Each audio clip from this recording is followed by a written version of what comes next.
Minha vida parece um sonho, um conto de fadas para mim. Muitas vezes eu fico impressionado e atordoado por sua misericórdia e amor. Oh, quão bom Deus foi comigo!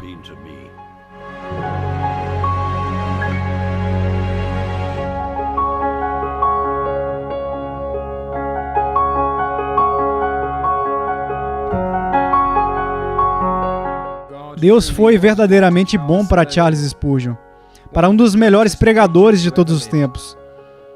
Durante a sua vida, Spurgeon pregou para grandes multidões. Ele proclamou fielmente durante o seu ministério as grandes verdades do Evangelho para milhões de homens e mulheres. E ele ainda faz isso hoje, mais de 100 anos após a sua morte. Eu sou um deles. Meu nome é Jeremy Walker e eu sou pastor e pregador da Igreja Batista Maidenbower. Quando eu era criança, eu ouvia o nome de Spurgeon com muita frequência. No entanto, pela primeira vez, eu de fato o conheci lendo um livro na minha sala na universidade.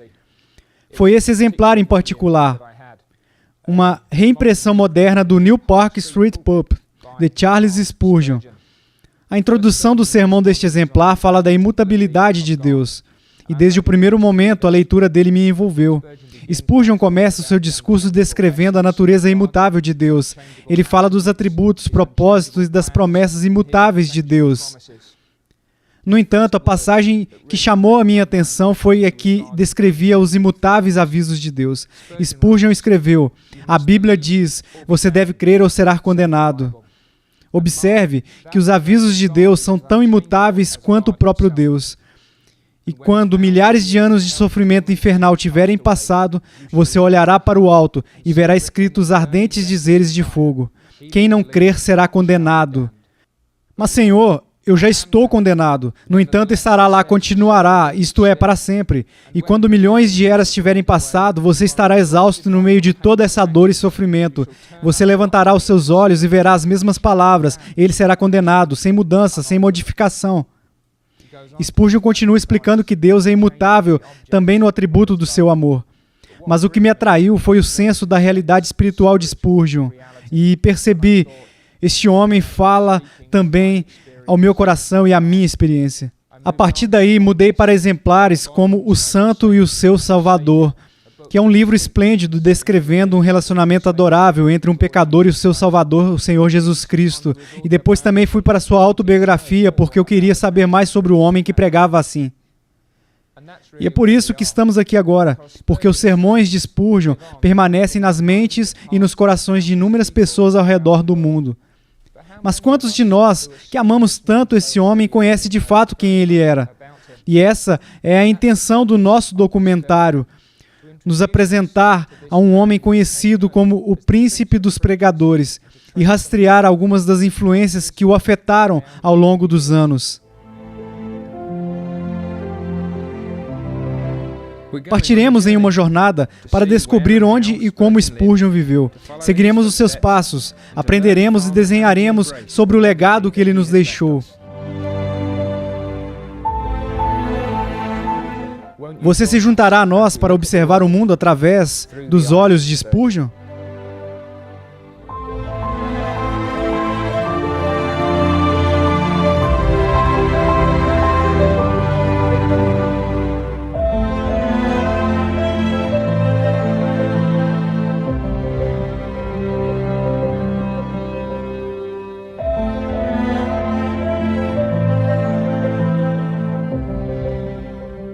Na biografia de Charles Spurgeon, W. Y. Follett escreveu: em seu lugar debaixo do céu, Essex, como Nazaré antigamente, está localizada perto da artéria do tráfego mundial, mas está fechada para isso. E Spurgeon, em contato com a vida do seu tempo, longe dela e com os olhos fixos nos vastos céus, se lembra da sua terra natal. Essex é onde a história de Charles Spurgeon começa, bem aqui na pequena vila de Kelvedon. Na casa atrás de mim, John e Eliza Spurgeon deram as boas-vindas a seu filho mais velho, Charles, no mundo em 19 de junho de 1834. Ele foi o primeiro dos 17 filhos, dos quais apenas 8 sobreviveram à infância. A juventude de Spurgeon em Kelvedon foi curta. 10 meses após o seu nascimento, ele se mudou com a sua família para Colchester. E 4 meses depois, Charles, então com 16 anos, foi morar com os avós James e Sarah em Stambourne. Por que John e Eliza mandaram o filho para morar com os avós? Nós simplesmente não sabemos. Mas uma coisa nós podemos dizer com certeza, é que, embora possa parecer estranho para nós, foi exatamente o que Deus planejou para Spurgeon. Foi aqui que Deus começou a atrair Charles para si mesmo. O ancião Spurgeon James ministrou na casa de reuniões de Stambourne, que abrigava uma congregação surpreendentemente grande desde 1810. A casa de reuniões foi uma das últimas brasas ardentes do puritanismo, uma forma de cristianismo conhecida por sua doutrina exaltante de Cristo e intenso compromisso com a santidade pessoal. O ancião Spurgeon teve uma forte compreensão das Escrituras e dos escritos dos puritanos. De fato, um dos ouvintes de James disse certa vez: "Eu poderia voar com esta comida celestial, mesmo entre as águias." Sem dúvidas, o Senhor sabia exatamente o que pretendia quando trouxe o pequeno Charles aqui. Anne, de 17 anos e ao mesmo tempo filha mais nova de James e Sarah, ficou muito feliz com a presença de Charles na casa deles. Imediatamente, ele começou a receber o amor e o carinho dela. De certa maneira, ela era sua segunda mãe. E ela cuidou dele como se fosse um filho dela. Ela o ensinou a engatear, andar e falar. Ela também era uma cristã ávida e fez de tudo pelo crescimento espiritual dele por intermédio do seu exemplo diário. Havia um cavalo de balanço infantil em Stambourne. Este foi o único cavalo que eu gostei de montar. Animais vivos tendem a ser muito excêntricos nos seus movimentos, e a lei da gravidade geralmente me leva a um nível inferior ao da sela. Portanto, eu não sou um amante notório dos cavalos, mas posso testemunhar sobre o meu corcel em Stambourne. Ou seja, ele era um cavalo no qual até um membro do parlamento poderia se manter montado. Em 1696, o governo impôs um imposto para cada janela de uma casa. Isso fez com que muitas janelas fossem emparedadas. Para o pequeno Charles, aumentou a emoção de subir aos andares superiores. Ele não tinha ideia das aventuras que aguardavam ele atrás da porta fechada de um quarto escuro. Aqui estava um verdadeiro tesouro. Uma grande biblioteca pastoral estava diante dele. E quase que imediatamente ele tropeçou em um livro que permaneceu próximo ao seu coração pelo resto da sua vida. Um livro que ele iria ler mais de 100 vezes. O Peregrino, por John Bunyan. Dentro daquele quarto escuro eu fiquei cara a cara com aqueles autores antigos quando eu ainda era jovem e nunca fui tão feliz quanto eu ficava na companhia deles. Charles passou horas neste quarto e devorou as obras dos santos dos tempos antigos. Em muitos casos eles eram os famosos puritanos. Ler era uma grande fonte de prazer para Charles. No entanto, ele não passava o seu tempo apenas com seus livros. Sua tia Anne se lembra da conversa em família a respeito de um membro da congregação que estava causando muitos problemas ao avô James. Ok, quando eu tinha 16 anos, tínhamos uma tarefa na escola para escrever, não sei ao certo como era chamado, um estudo sobre alguém na história, então eu decidi escrever sobre o meu tataravô. Sendo assim, comecei a procurar as histórias sobre ele nos livros. Portanto, esta é uma das histórias que eu li sobre um homem chamado Rhodes. Esse cara bebia muito e causava grande tristeza ao pastor. Então ele disse: "Eu vou matar o Rhodes." Eu achei um tanto forte, então ele foi ao pub. E quando ele voltou, ele disse: "Eu matei ele. O que ele fez? O que ele fez com ele?" E esse cara Rhodes volta e pede desculpas por beber e confessa que ele de fato não estava seguindo o Senhor como deveria seguir. Aparentemente, ele estava sentado em um bar, fumando cachimbo e tomando uma cerveja, quando o pequeno Charles entra, aponta um dedo para ele e diz: "O que fazes aqui, Elias? Sentado com os ímpios? Você é um membro da igreja? E você está partindo o coração do seu pastor? Eu tenho vergonha de você. Eu nunca partiria o coração do meu pastor." Enfurecido com o comportamento de Charles, Rhodes foi para a mansão. Durante a jornada, no entanto, a sua raiva foi diminuindo gradualmente e ele começou a pensar seriamente sobre suas ações. Quando ele chegou na casa dos Spurgeon, ele veio com um coração arrependido. Os problemas foram resolvidos e um bom relacionamento foi restaurado. Spurgeon amava o seu tempo em Stambourne, e especialmente o seu avô. Lembro-me quando me despedi do meu avô, com quem eu fui criado quando criança. Quão triste eu me senti por me separar dele, um grande problema para minha curta vida. O vovô também parecia muito triste e choramos juntos. Ele não sabia o que dizer para mim, mas ele disse: ouça, criança, hoje à noite, quando a lua brilhar e você olhar para ela, não se esqueça que é a mesma lua que o seu avô estará olhando. E então, eu amava a lua durante a minha infância, porque eu pensei que se os meus olhos estivessem nela, eles poderiam ver o meu avô.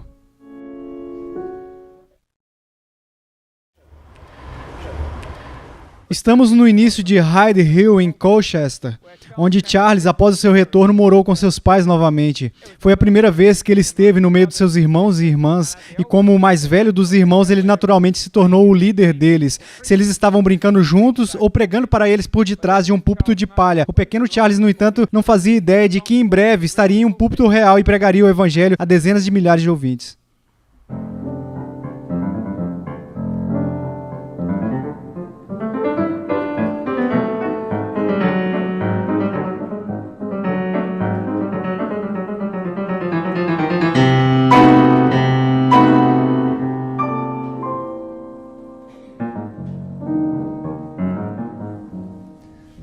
Charles tinha 10 anos quando voltou para seus pais e irmãos.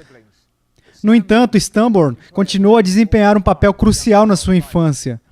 Bem aqui, ao visitar os avós, ele conheceu Richard Neal, ex-missionário na Índia e na Rússia a serviço da Sociedade Missionária de Londres. Na época, Neal estava servindo a várias igrejas em toda a Inglaterra.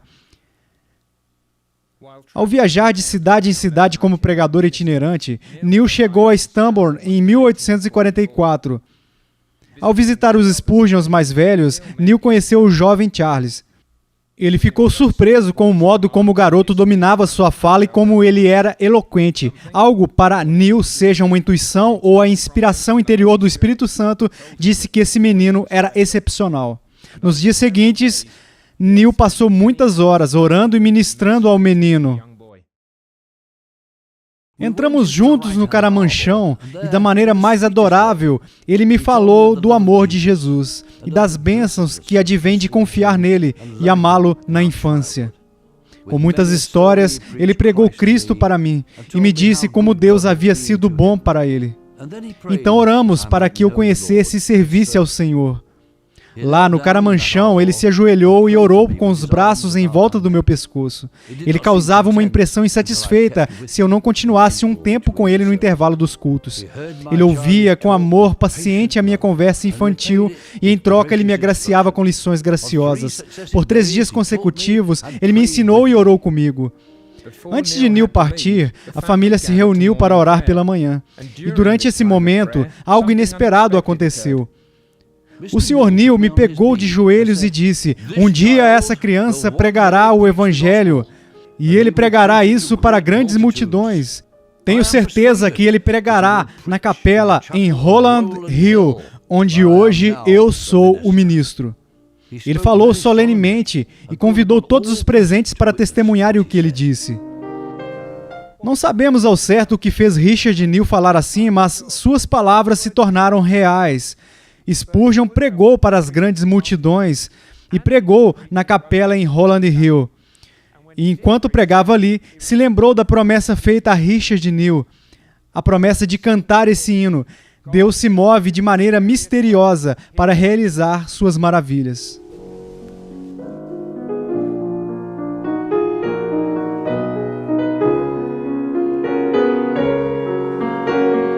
Desde os primórdios de Charles, ficou claro que ele era um garoto excepcionalmente brilhante. Ele preferia atividades acadêmicas a esportes, principalmente porque, como ele próprio admitiu, ele poderia lidar com um livro melhor do que com uma bola ou um taco. Aos 14 anos, ele foi enviado para o Colégio Santo Agostinho, em Maidstone. Embora ele tenha permanecido nessa escola local por apenas um ano, antes de se mudar para a Newmarket Academy, Spurgeon considerou esse período um dos mais importantes de sua vida. Entre as pessoas que ele conheceu na escola estava um clérigo, Um homem bom, como Charles o chamava, que o convenceu da necessidade do batismo na vida do crente. Spurgeon, ele disse, você nunca foi devidamente batizado. Sim, senhor, eu fui. Meu avô me batizou em uma pequena fonte e ele é um pregador, então eu acredito que ele fez certo. Ah, mas você não tinha fé e nem arrependimento, então você não era elegível para ser batizado. Por quê, senhor? O que isso tem a ver com o batismo? Todos os bebês são batizados. Como você sabe disso? O livro de orações não diz que fé e arrependimento são necessários para o batismo? Afinal, essa doutrina é tão bíblica que ninguém deve negá-la. Escute, Charles, vou te dar um tempo até a próxima semana para descobrir se a Bíblia fala de fé e arrependimento como qualificações necessárias para o batismo. Spurgeon tinha certeza da sua vitória naquele momento, mas quando ele procurou sua Bíblia e sua memória, ele entendeu que foi derrotado, tomando uma decisão. Naquele momento, eu decidi que se a graça de Deus realizasse uma mudança em mim, só então eu seria batizado. Então depois eu disse ao meu amigo, eu não devo ser acusado por batismo impróprio, pois não tinha nada a ver com isso na época. Esse erro, se houver, recaiu sobre meus pais e avós. Anos depois, Spurgeon visitou a escola de novo. Durante essa visita, ele disse que não podia deixar de louvar a Deus por... Não muito tempo depois que eu saí da escola, ele me levou a ter fé em Cristo, a descansar nele e a encontrar a vida eterna. E não pude deixar de agradecer a Deus por ter frequentado a escola por 12 meses. Depois de um ano no Colégio Santo Agostinho, Spurgeon se mudou para a Newmarket Academy. E ele era um aluno muito talentoso e aos 15 anos assumiu a posição de trainee. No entanto, não foram suas realizações intelectuais e acadêmicas ou o emprego dele que tornou esse período significativo. Foi durante esse período que o Senhor usou várias pessoas e elas tiveram considerável influência espiritual sobre o jovem Charles. E uma das mentoras mais importante e ao mesmo tempo mais improvável, uma cozinheira chamada Mary King. Ela era uma boa alma velha e costumava ler a versão standard. De fato, sua doutrina calvinista não adulterada era meiga. Ela vivia intensamente e se alimentava fortemente. Muitas vezes discutimos as doutrinas da graça e falávamos sobre a eleição dos santos, sobre sua união com Cristo e sua perseverança final, e o que significava piedade vital. E eu acredito que aprendi mais com ela do que eu jamais aprenderia com 6 doutores em teologia do tipo que nós temos hoje em dia. Há cristãos que professam sua fé profundamente, eles experimentam e desfrutam da religião dentro de suas almas, eles obtêm um conhecimento muito mais profundo do que os livros podem dar a eles, embora devam estudar todos os dias. A cozinheira de Newmarket era uma mulher experiente e piedosa, e aprendi muito mais com ela do que com o pregador na capela que visitamos juntos. As instruções de Mary King tiveram uma enorme influência no jovem Spurgeon, não apenas imediatamente, mas em toda a sua teologia à medida que ele amadurecia ao longo dos anos. Ele não era de fato convertido neste momento, embora ele tenha se envolvido gradualmente na vida da igreja local. Mas como ele foi ensinado, a convicção do pecado começou a pressioná-lo. Cheio de tristeza e tristeza na alma, Spurgeon percebeu que o pecado era algo que tinha que ser pago.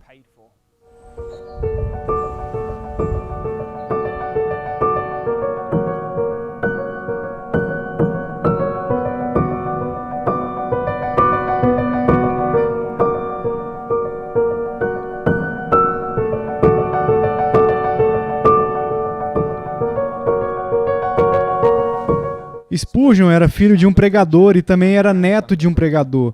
Muitos o chamariam de filho de pastor. Ele cresceu cercado pela mensagem do Evangelho e a teologia dos puritanos. No entanto, ele ainda evitava o Evangelho no seu coração. Desde a infância, ouvi falar da obra salvadora no sacrifício de Cristo, mas profundamente na minha alma, eu não conhecia muito a respeito dele, como se eu tivesse nascido no meio de uma tribo de Hottentot. A luz brilhava, mas eu era cego. Era necessário que o Senhor me esclarecesse o assunto. O Senhor, em sua misericórdia, deixou o assunto claro para Spurgeon. Não através de um grande evento, mas através de um simples sermão. Charles entrou nesse edifício como um jovem perturbado, mas ele saiu como um homem nascido de novo em Cristo, tudo pela graça de Deus. Um homem muito magro estava atrás do púlpito. Ele abriu a sua Bíblia e começou a ler as seguintes palavras: Olhai para mim e sede salvos, vós todos os limites da terra. Ele olhou para mim e, como se ele me conhecesse profundamente, ele disse: Jovem, você está encrencado. Bem, eu tinha certeza que sim. Então ele continuou: se você não se voltar para Cristo, nunca estará livre. Então, levantando as mãos, ele gritou, como acredito eu que apenas um metodista primitivo poderia fazer: olhe, olhe, olhe, apenas olhe, ele afirmou.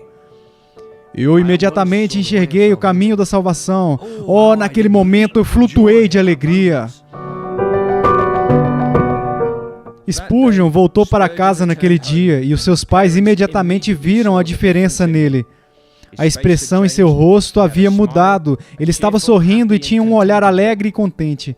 Ele não era mais um menino melancólico, mas inteligente e ativo.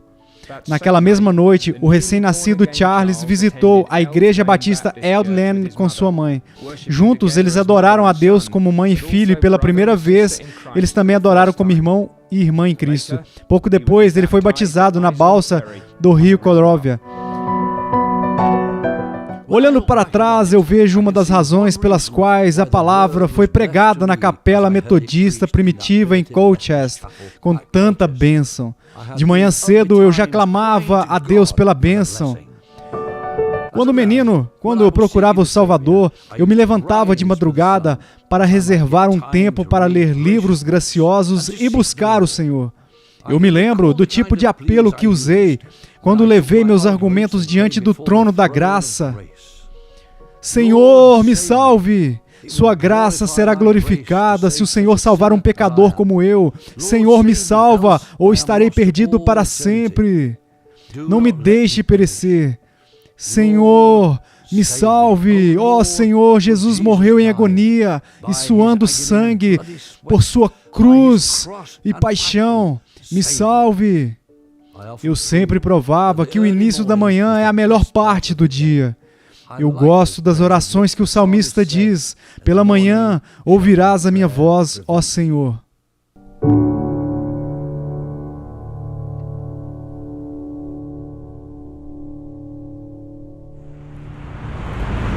Entrar no ministério pastoral pode ser difícil, especialmente se você nunca teve bons exemplos e mentores. A primeira vez que você faz uma visita ao hospital, a primeira vez que você se senta ao lado da cama de uma pessoa que está morrendo, o primeiro funeral, ou quando você prega para as pessoas que estão ao seu redor. O próprio Spurgeon não começou neste lugar. Seu ministério não começou com uma grande fanfarra pública. Ele não começou em uma mega igreja. E ele não começou tendo seus sermões lidos por milhares de pessoas em todo o mundo. As origens de Spurgeon eram, em muitos aspectos, semelhantes às nossas, aprendendo com outras pessoas. O Spurgeon, de fato, ele começou a trabalhar no ministério distribuindo folhetos.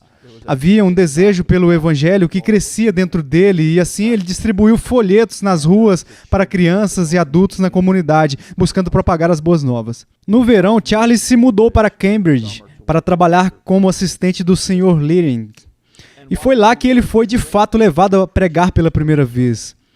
Leering disse para Charles acompanhar outro jovem que estava indo pregar porque o jovem estava ansioso, então Charles o encorajaria. Mas Leering disse exatamente a mesma coisa para o outro jovem. Eles chegaram juntos ao local, alguém tinha que pregar, então Charles assumiu a tarefa de pregar. Era uma igrejinha com algumas dezenas de pessoas, a maioria idosas. E, sem dúvida, eles já tinham escutado muitos jovens pregadores antes, mas eles ficaram impressionados com o sermão proferido por Spurgeon. Meu texto foi: para vós outros, portanto, os que credes, é a preciosidade. Confiei que o Senhor abriria minha boca em honra ao seu querido filho. Parecia um risco considerável e uma provação difícil, mas graças ao poder do Espírito Santo, eu pelo menos contei a história da cruz. E isso fez com que as pessoas não voltassem para casa sem uma palavra. Entramos no salão do térreo de uma cabana de palha. Nós cantamos, oramos e lemos as Escrituras. Então chegou a hora do meu primeiro sermão. Quanto ao tempo, se era longo ou breve, não me lembro agora. Não foi tão difícil quanto eu temia, mas fiquei feliz por poder encerrar o sermão corretamente. Então nós cantamos o último hino. Para minha alegria, não chorei nem interrompi o sermão no meio. Nem me faltou palavras e o céu, tão desejado, seguia à vista. Eu terminei o sermão e peguei o livro com os hinos. Mas, para minha surpresa, uma voz envelhecida gritou: Deus te abençoe! Quantos anos você tem? Eu respondi solenemente: aguarde o culto terminar antes de fazer perguntas desse tipo. Agora vamos cantar. E cantamos. O jovem pregador pronunciou a bênção e então iniciou um diálogo que se transformou em uma conversa amigável e calorosa, onde todos pareciam participar. Quantos anos você tem? Foi uma das principais perguntas. Tenho menos de 60 anos, foi a resposta. Sim, e menos de 16, a senhora idosa respondeu.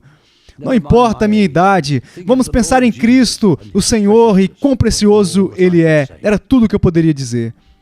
Aos 17 anos, ele se tornou pastor da igreja de uma vila em Wonder Beach. Ele deixou o emprego na escola e começou a pregar aos 17 anos. Ele ficou conhecido como o menino pregador dos fãs. E imediatamente, essa congregação, minúscula congregação guerreira, ganhou vida. E a notícia sobre o jovem fenômeno começou a se espalhar. Ele demonstrava dons além de sua vida e a capacidade de transmitir a palavra de Deus de uma maneira criativa e poderosa. Isso, em harmonia, despertou aquela congregação. Essa igreja foi um divisor de águas para Spurgeon. A pequena igreja local cresceu de 40 para cerca de 450 pessoas. E de muitos aspectos foi um tempo em que ele se conheceu, quando a vocação dele foi confirmada e quando ele começou a perceber de uma maneira pessoal a magnitude da responsabilidade que Deus estava entregando para ele fazer. Ao mesmo tempo foi um momento assim de decisão sobre a questão da educação formal. Como um não conformista, ele não poderia entrar em Cambridge e ele teve uma entrevista fracassada com Joseph Angus, o diretor do colégio Stepney, onde Spurgeon estava em uma sala enquanto Angus estava na outra. A recepcionista não conectou os dois. Ambos pensaram que o outro estava atrasado e ambos saíram frustrados. E isso desencorajou Spurgeon de procurar uma educação formal. Ele então refletiu sobre isso, se devia estudar ou não. E ele acreditava que o Senhor havia falado com ele em um versículo em Jeremias 45:5. Procuras tu grandezas? Não as procures. Isso levou Spurgeon a abandonar os esforços para alcançar a educação formal. De muitas maneiras, foi um passo de humildade. Não buscar o reconhecimento entre as pessoas. Isso ajudaria a não buscar uma ordenação formal, não se submetendo à ordenação formal, porque ele próprio não viu nada disso nas Escrituras. Isso levou a um declínio de doutorados, honorários, títulos oficiais e honras formais ao longo da vida. É incrível como uma carta comum pode mudar a sua vida. Talvez uma carta daquele homem ou daquela mulher, ou uma carta oferecendo o seu primeiro emprego. No final de 1851, Charles recebeu exatamente essa carta. Ele foi convidado para vir e pregar na capela da New Park Street, localizada nesta parte de Londres. A capela havia sido fundada 200 anos antes pelos batistas da era puritana. Em seu púlpito passaram seguidores devotos da fé como Benjamin Keach, John Gill e John Ripple. Apesar de sua antiga glória, em 1853 a capela da New Park Street estava em declínio. Em novembro de 1853, Spurgeon falou lá numa reunião da Cambridge Sunday School Union. Entre os participantes estava um homem chamado George Gould. E o Sr. Gould notou os dons únicos de Spurgeon. Ele ficou impressionado com o poder dele no púlpito. Então, ele chamou um senhor chamado William Wane, um diácono da capela da New Park Street. Ele sabia que eles precisavam de um pregador e que lá era uma igreja com uma grande reputação. Homens como Benjamin Kitt, John Gill serviram como pastores lá. John Rippon permaneceu no ministério por 63 anos antes de partir. Era uma igreja com uma grande história, mas embora tivesse capacidade para cerca de 1.200 pessoas, a congregação atual tinha apenas 200 membros. Então eles fizeram um convite para Spurgeon vir pregar. Spurgeon, ainda tão jovem, achou que havia algum equívoco e que o convite pertencia a outro homem chamado Spurgeon. No entanto, depois de esclarecer que de fato era ele foi à capela e pregou. A capela da New Park Street estava localizada na margem do sul do rio Tamisa, na parte industrial da cidade. No entanto, a igreja estava ciente que ele tinha potencial. Provavelmente toda a igreja que procura um pastor diz a seus candidatos que eles têm potencial. Mas eles perceberam seu verdadeiro potencial e convidaram Spurgeon para pregar. Ele pregou em um domingo. Eles o convidaram de volta em outras ocasiões ao longo do mês de janeiro de 1854. E no momento em que ele terminou seu último compromisso de pregação formal, a New Park Street já estava planejando nomear Spurgeon e uma oferta e compromisso com ele. Eles pensaram, eu suponho, que havia um Michael Jordan diante deles, o único pregador desse tipo em uma geração, um homem de talento único que, apesar de ter apenas 19 anos de idade, eles deveriam recrutar, pois seria por meio dele que Deus realizaria grandes coisas. E, de fato, através dele, Deus fez grandes coisas naquela igreja. Como Clive Anderson descreve, muitos foram e se espremiam lá nos bancos envernizados, outros estavam olhando para as portas ou pelas janelas. Sem pensar em saúde ou segurança, os corredores ficaram lotados. Alguns se sentavam nas escadas do púlpito e outros estavam empolerados como pássaros na janela. O Crystal Palace foi de fato ideia do príncipe Albert, marido da rainha Vitória. E meio assim, foi uma loucura de um homem rico, de certa maneira, assim, uma enorme catedral que poderia acomodar mais de 20 mil pessoas. Em 7 de outubro de 1857, Spurgeon pregou para 23.654 pessoas. A maior multidão para quem ele já tinha pregado, sem amplificação moderna ou grandes caixas de som. E esse sermão, especificamente, se tornou assim, uma parte de uma lenda de Spurgeon. E dado assim, o tamanho daquela multidão e a capacidade para aqueles que estavam reunidos para ouvir esse homem pregar. Em 1857, um dia ou dois antes de pregar no Crystal Palace, eu fui lá para decidir onde a plataforma ia ficar e para testar as propriedades acústicas do prédio. E eu clamei em voz alta: "Eis o Cordeiro de Deus que tira o pecado do mundo!" Em uma das galerias, um trabalhador, que ele não sabia de nada do que estava sendo feito, ouviu aquelas palavras, e elas foram como uma mensagem do céu para a alma dele.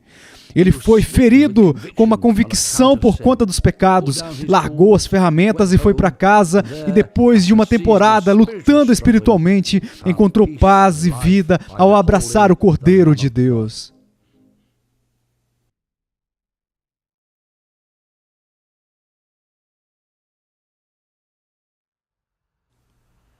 À medida que o Senhor trabalhava por intermédio do ministério de Spurgeon, a congregação da capela da New Park Street começou a sentir apertada.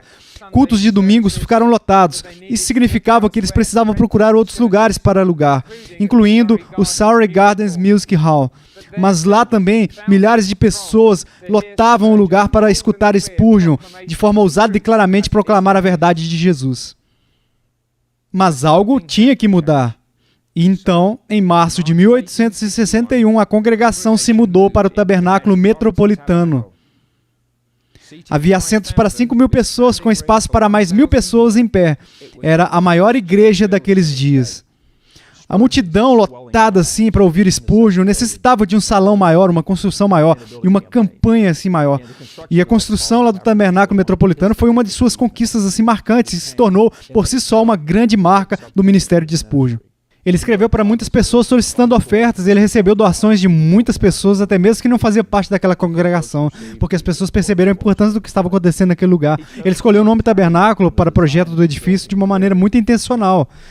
A palavra tabernáculo se refere à ideia de que toda a vida e o ministério devem ter um senso de temporário, significando assim que a nossa morada final para a igreja e para si mesmo estaria no céu. Então, para tomar assim para si essa noção de sendo este um local temporário, mas também escolhendo muito claramente um estilo grego. Spurgeon dizia que havia duas línguas que foram abençoadas de maneira especial, hebraico e grego. Ele denunciou a língua romana como uma vira-lata. Ele não queria um edifício gótico, mas um edifício grego. Então ele projetou o tabernáculo para que tanto o nome quanto o estilo tivessem um forte significado espiritual e religioso. Em 1887, John D. Rockefeller e Augustus Strong foram ao tabernáculo ouvir Spurgeon pregar. E uma das coisas que os dois homens perceberam foi essa ideia de que o sucesso de Spurgeon dependia da sua piedade, sua fé, sua vida de oração. Essas três coisas. Spurgeon nunca procurou os holofotes. Ele nunca procurou fama ou popularidade. De fato, o oposto é verdade. Quando você lê algumas orações dos primeiros sermões que Spurgeon pregou, você tem a sensação de que ele é totalmente dependente do Espírito Santo e completamente indigno do chamado que o Senhor deu a ele. Ele resistiu a essa denominação que quase começou em torno dele, chamado Spurgeonismo. É incrível que você e eu andemos nas ruas e vejamos Primeira Igreja Batista Spurgeon, Segunda Igreja Batista Spurgeon, como fazemos nas igrejas wesleyanas. Uma vez perguntaram a Spurgeon, qual é o segredo do seu sucesso? E ele disse, o meu povo ora por mim. Então aqui, você tem um homem comum, completamente comprometido com a oração extraordinária que Deus usou para mudar o mundo. Durante todo o restante da vida pública de Spurgeon e durante o seu ministério pastoral, o tabernáculo metropolitano seria sua casa. Aqui, debaixo dos seus cuidados, a igreja se tornou um organismo evangélico próspero, se alegrando com a vida cristã com vigor e atividade. E foi aqui, quando sua saúde permitia, ele pregaria o evangelho semana após semana até o seu sermão final, no dia 7 de junho de 1891. Nunca houve alguém como ele entre os escolhidos dos príncipes. Ele sempre é encontrado na parte mais difícil da batalha. Quando o vento sopra frio, ele sempre toma o lado sombrio da colina. O lado mais pesado da cruz já sempre sobre os seus ombros. Se ele nos pedir para carregar um fardo, ele carrega também. Se houver algo que seja gracioso, generoso, gentil e terno, generoso e superabundante em amor, você sempre encontrará nele. Esses 40 anos ou mais eu o servi. Bendito seja o seu nome, e eu não tive outra coisa que não o seu amor. Eu ficaria feliz de continuar mais 40 anos no mesmo precioso serviço aqui abaixo, se assim lhe agradasse. Seu serviço é vida, paz e alegria. Oh, que você encontre ele imediatamente. Deus o ajude a se alistar debaixo da bandeira de Jesus ainda hoje.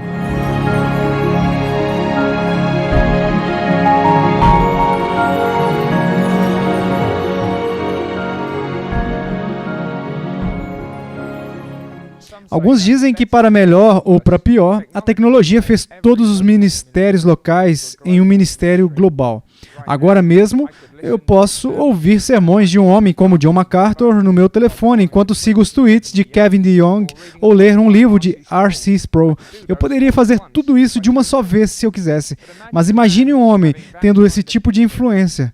Um homem que teve essa propagação do evangelho no seu coração e nas suas mãos. Esse era Charles Spurgeon. Spurgeon era comprometido principalmente com a sua igreja local. O seu apego ao tabernáculo metropolitano era exemplar. Mas a influência daquele lugar, por intermédio da sua pregação, através dos homens que ele treinou, através dos livros que ele escreveu, se espalhou para muito além. Se espalhou para toda a cidade, se espalhou para todo o país, se espalhou pelo continente europeu e chegou a lugares tão longe quanto a América e a Austrália. Um dos primeiros livros de Spurgeon foi Smooth Stones Taken from Asian Brooks. E Asian Brooks, isso é uma brincadeira, na verdade, com o nome do puritano Thomas Brooks. E é uma coleção de histórias. Spurgeon se casou em 1856 com Susanna Thompson. E enquanto ele ainda era noivo dela, na verdade, ele pediu a Suzy para ajudar ele a editar esse livro. Então é um dos primeiros. Houve outro também, um tanto antigo, com o nome de um santo e o seu salvador. Ele foi concebido em 1854, de modo que ele é de fato anterior a Smooth Stones Taken from Asian Brooks. Mas não foi publicado até 1857, quando conheceu Joseph Passmore, que era diácono da capela de New Park Street em Londres. Os dois homens se tornaram grandes amigos e seria ali o editor dele pelo resto de sua vida. E também o seu parceiro, James Alabaster. O primeiro sermão que Spurgeon publicou com esses dois novos parceiros foi a imutabilidade de Deus no dia 7 de janeiro de 1855. E os sermões de Spurgeon foram publicados pela Passmore e Alabaster durante todo o caminho até 1917, quando, durante a Primeira Guerra Mundial, houve falta de papel que os impediu de produzir mais. Então, alguém pode perguntar, por que Spurgeon é um ministério tão importante? E uma resposta para isso é que no século XIX você não tinha internet. O que você tinha estava sendo publicado. E Spurgeon não era um teólogo sistemático no sentido como João Calvino, por exemplo, foi. Ele nunca se sentou para escrever sua teologia sistematicamente. Mas havia uma sistemática implícita na sua teologia. E isso foi entregue organicamente, isso foi encontrado organicamente nos seus sermões. E então, a publicação permitiu que a teologia de Spurgeon se disseminasse por todo o mundo. Talvez o meu livro favorito seja o último que ele escreveu. No final da sua vida, nos últimos 2 anos da sua vida, ele começou um comentário sobre Mateus chamado O Evangelho do Reino. Ele nunca terminou. Na verdade, Susana, em 1893, teve que terminar para ele e publicou 1 ano após a sua morte. Mas ele escreveu este livro principalmente em Menton. E é interessante porque durante esse período da sua vida, Spurgeon é atacado não apenas com a controvérsia do downgrade e os efeitos disso, mas também pessoalmente. Ele estava sofrendo de gota, ele estava sofrendo da doença de Bright, que basicamente é uma inflamação nos rins. Então aqui está Spurgeon no final da sua vida, cercado por controvérsia e doença, enfermidade e perda. E se você ler o Evangelho do Reino, você sente que Spurgeon ele tem um otimismo e uma alegria que permeia até as circunstâncias mais difíceis. Portanto, mesmo no final, a alegria de Spurgeon pode ser vista no seu comentário. E é aquele que eu sempre amei. Quando pensamos sobre o legado de Spurgeon, isso vai além do tabernáculo metropolitano e do seu ministério de púlpito.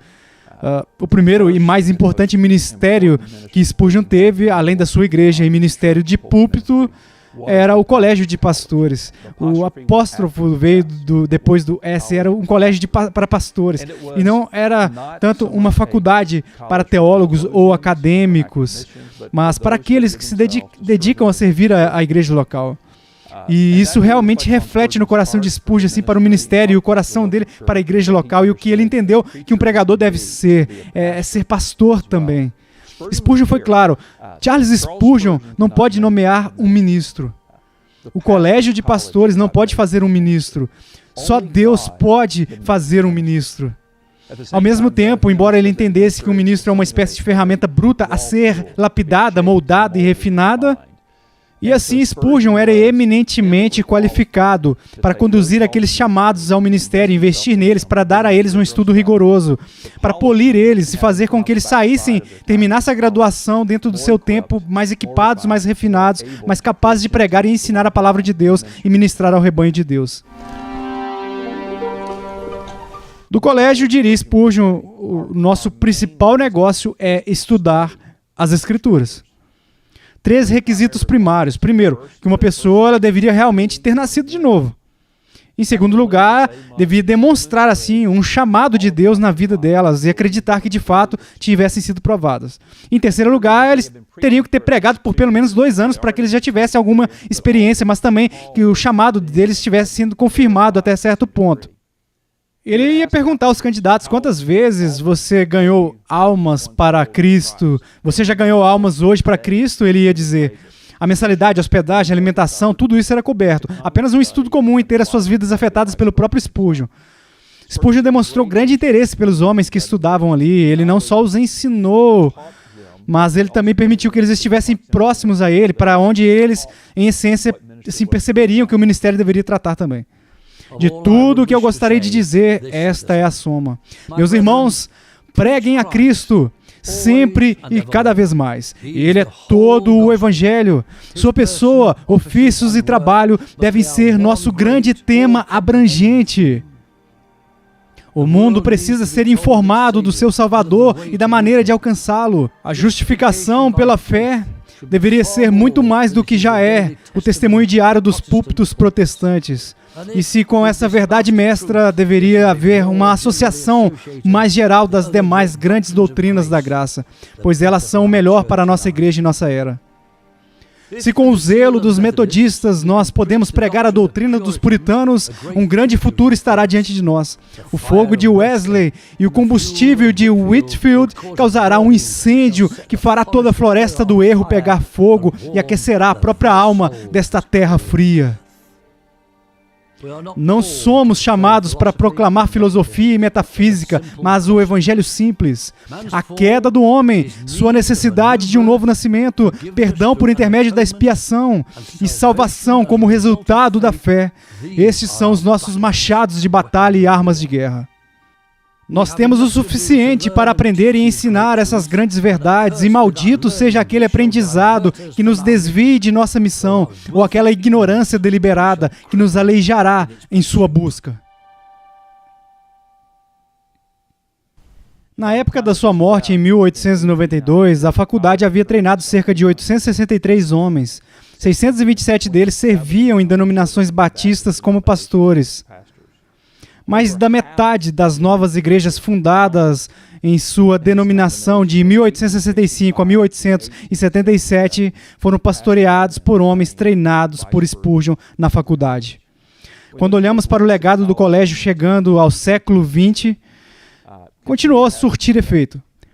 Owen foi treinado na faculdade, ele foi uma figura influente nos avivamentos galeses. Graham Scroggie foi treinado na faculdade, que foi um famoso líder do movimento Kesmick. Ele também foi o mentor do grande pregador britânico Stephen Holford. Quando você entra na segunda metade do século XX, talvez a figura principal associada à faculdade foi George Beasley Murray. Ele liderou a faculdade por 15 anos antes de se mudar de volta para o outro lado da costa para servir como professor do Novo Testamento no Seminário Batista Teológico em Kentucky. Ao longo do século XX, embora com o passar do tempo e a escola, de algumas maneiras, afastou-se Spurgeon, ainda podemos ver os efeitos do legado de Spurgeon através da escola, incluindo aqueles treinados na faculdade em que serviram em ministérios ao longo do século XX. Tiago nos diz que a fé sem obras é morta. E Spurgeon era, acima de tudo, um homem de fé. Ele era fiel na sua pregação do evangelho no púlpito, fiel na publicação da verdade nos livros e folhetos. Também era fiel no treinamento de futuros pastores, pregadores e líderes para a igreja. Mas Spurgeon era fiel não apenas em palavras, mas também em ações. E ele levou a sério o chamado da Bíblia para cuidar de viúvas, órfãos e aqueles em dificuldade. Uma das maneiras que isso aconteceu foi quando, em 1866, o Senhor deu planos para a fundação do orfanato de Stockwell. E, aparentemente, quando ele estava tentando iniciar o orfanato, ele estava buscando dinheiro, eles oraram por isso e receberam uma doação de 20 mil libras de uma senhora. E ele pensou que havia sido um erro, que ela realmente não quis doar 20 mil libras. Então, ele conseguiu organizar uma entrevista com ela. E eu estou aqui para falar com você e agradecer pela doação amável de 200 libras. E ela disse, 200 libras? Eu pensei que havia colocado 20 mil. Ele respondeu, não, você realmente colocou, mas eu não queria cometer um erro e assumir que você realmente queria doar 20 mil libras. Eu pensei que você poderia ter colocado zeros a mais por acidente, mas ela realmente tinha doado 20 mil libras e esse foi o dinheiro que eles usaram para fundar o orfanato. Está colocado de uma maneira muito pesada no nosso coração para animar nossos amigos a resgatar alguma da influência escolástica das mãos dos nossos adversários. Já desistimos demais das nossas crianças e as entregamos ao inimigo, e se o clero tivesse a habilidade de segurá-las, os danos poderiam ser terríveis. As nossas escolas de sábado neutralizaram em grande parte o mal, mas não devemos deixá-lo existir ainda mais. Um esforço ainda maior deve ser feito para multiplicar os dias das nossas escolas e torná-las distintivamente religiosas, ensinando o Evangelho nelas e labutando para trazer as crianças, ainda crianças, ao Senhor Jesus. O discurso bobo dos não sectários está fazendo com que se enganem e entrem nas instituições das escolas em que a parte mais importante da sabedoria, ou seja, o temor do Senhor, é completamente ignorado. Nós confiamos que essa loucura será abandonada hoje e que veremos escolas em que tudo o que acreditamos e amamos será ensinado aos filhos dos nossos adeptos pobres. Quando a senhora Hillard leu essas palavras juntamente com o apelo de estabelecer escolas religiosas de ordem superior, ela percebeu que poderia ter encontrado o caminho para realizar algo que ela desejava profundamente. Ela sentia uma simpatia especial por meninos sem pai. Então ela escreveu para Spurgeon contando a ele esse desejo e pedindo a sua ajuda para realizar esse trabalho. O que ela não sabia era que o Senhor tinha preparado Spurgeon para tal proposta, por intermédio de uma experiência notável na última reunião de oração no tabernáculo na segunda-feira à noite, onde Spurgeon disse: "Caros amigos, somos uma igreja enorme e deveria estar fazendo mais para o Senhor nessa grande cidade. Quero que oremos hoje à noite para que Ele nos envie um novo trabalho. E se precisarmos de dinheiro para realizar, vamos orar para que os meios também sejam enviados." O Senhor realmente estava para lhes enviar aquele novo trabalho. Enquanto oravam, William Onen, um membro da igreja e um poderoso homem de oração, foi até o pastor C. Welton, que era então um estudante na faculdade, e ele disse a ele: "Está tudo bem, Welton? Vocês podem orar pela conversão de pecadores?" Alguns dias depois, uma viúva com o nome de Mr. Hillard escreveu para aquele querido pastor oferecendo-lhe a soma de 20.000 libras, com o objetivo de estabelecer um orfanato para meninos sem pai. O novo trabalho havia sido dado, junto com o dinheiro para começar. E assim o orfanato Stockwell nasceu, e assim como Elton havia sido persuadido, ele nasceu de orações. Em 1866, Spurgeon abriu o orfanato em Stockwell. Na verdade, 2 fatores motivaram ele a fazer isso. O primeiro foi a necessidade óbvia e aparente da década de 1860 em Londres. Havia crianças desabrigadas na rua, a pobreza era enorme. Obviamente, não havia leis sobre trabalho infantil, então havia uma necessidade urgente, praticamente inevitável. Em segundo lugar, foi uma viagem que ele fez. Ele tinha feito essa viagem 2 anos antes, visitando o orfanato de George Miller, em Bristol, em 1854. Spurgeon disse a respeito de Miller: ele era um homem celestial. Ele disse que ele nunca tinha ouvido tal sermão na vida dele como ele tinha ouvido lá. E inspirou Spurgeon a fazer algo pelos órfãos da sua comunidade. Mas ele não queria apenas assim um aglomerado que equivalia assim, um complexo prisional, tipo isso, para manter os filhos. Ele concebeu um cenário muito mais paternalista, podemos até dizer um cenário maternalista, e ele tinha mães da casa para supervisioná-los. Era mais um ambiente familiar, uma estrutura domiciliar, para não buscar apenas atender às suas necessidades físicas, mas às necessidades espirituais também. O orfanato Stockwell permaneceu aberto até Londres ser bombardeado durante a Segunda Guerra Mundial. Posteriormente foi renomeado para cuidados infantis de Spurgeon e hoje é conhecido simplesmente como Spurgeons, oferecendo proteção, cuidado e apoio a milhares de crianças vulneráveis em todo o Reino Unido. Mas o orfanato não foi o único trabalho de caridade em que Spurgeon estava envolvido. Na verdade, foi dito que poucos outros homens estiveram envolvidos em muitas dessas causas durante sua própria vida. Na época da morte de Spurgeon, ele estivera pessoalmente envolvido em 66 organizações de caridade distintas. Não apenas os orfanatos que nós falamos, mas mesmo coisas como a Surrey Street Mission, as escolas dominicais, a Sociedade dos Colportores, distribuindo folhetos e evangelhos em todo o país. Mas o trabalho de Spurgeon não poderia ser confinado a uma cidade ou mesmo para um país.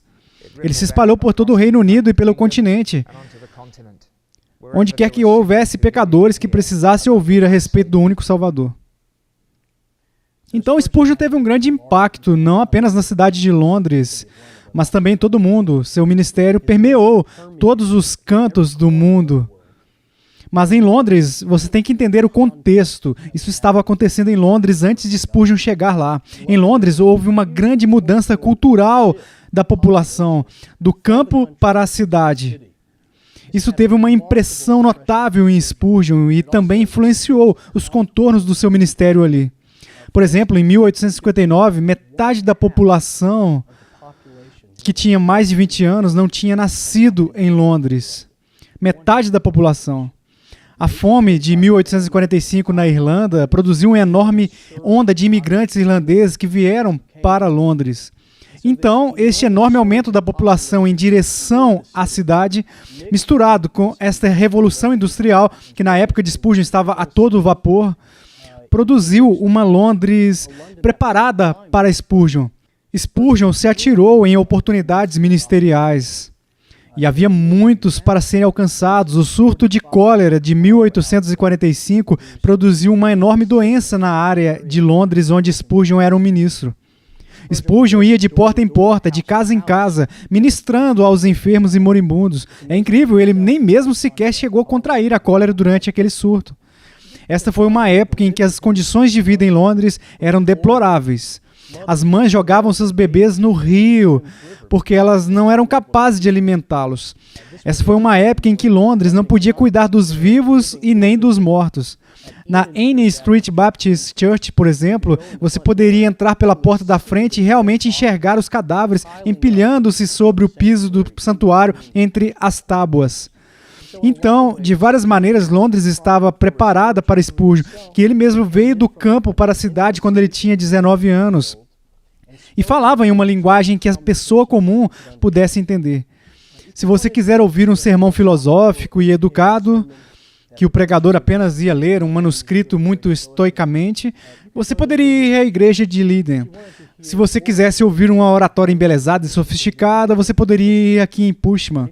Mas se você quisesse ouvir Spurgeon, se você quisesse ir onde as pessoas estavam, onde as massas estavam, você teria que ir, como eles diziam, atravessar o rio até a casa de Charles. E foi aí que o ministério de Spurgeon se desdobrou. Vincent van Gogh, antes de se tornar um artista impressionista, estava tão hipnotizado pela pregação de Spurgeon que ele mesmo tentou ser um pregador, muito antes de se tornar um artista. E se você ler as cartas que ele escreveu ao irmão, você tem o impacto que Spurgeon teve sobre este jovem artista. Então, a Londres vitoriana se tornou um centro e um ponto de acesso e um destino global. Não apenas o campo missionário de Spurgeon veio até Londres para ouvi-lo pregar, mas também levaram o ministério de Spurgeon para o redor do mundo. Os sermões de Spurgeon foram distribuídos durante a vida dele, cerca assim, de 56 milhões de cópias antes de 1892. Essas cópias foram encontradas nas mãos de pregadores no Tennessee, no Sri Lanka, cristãos na China, pescadores no Mediterrâneo.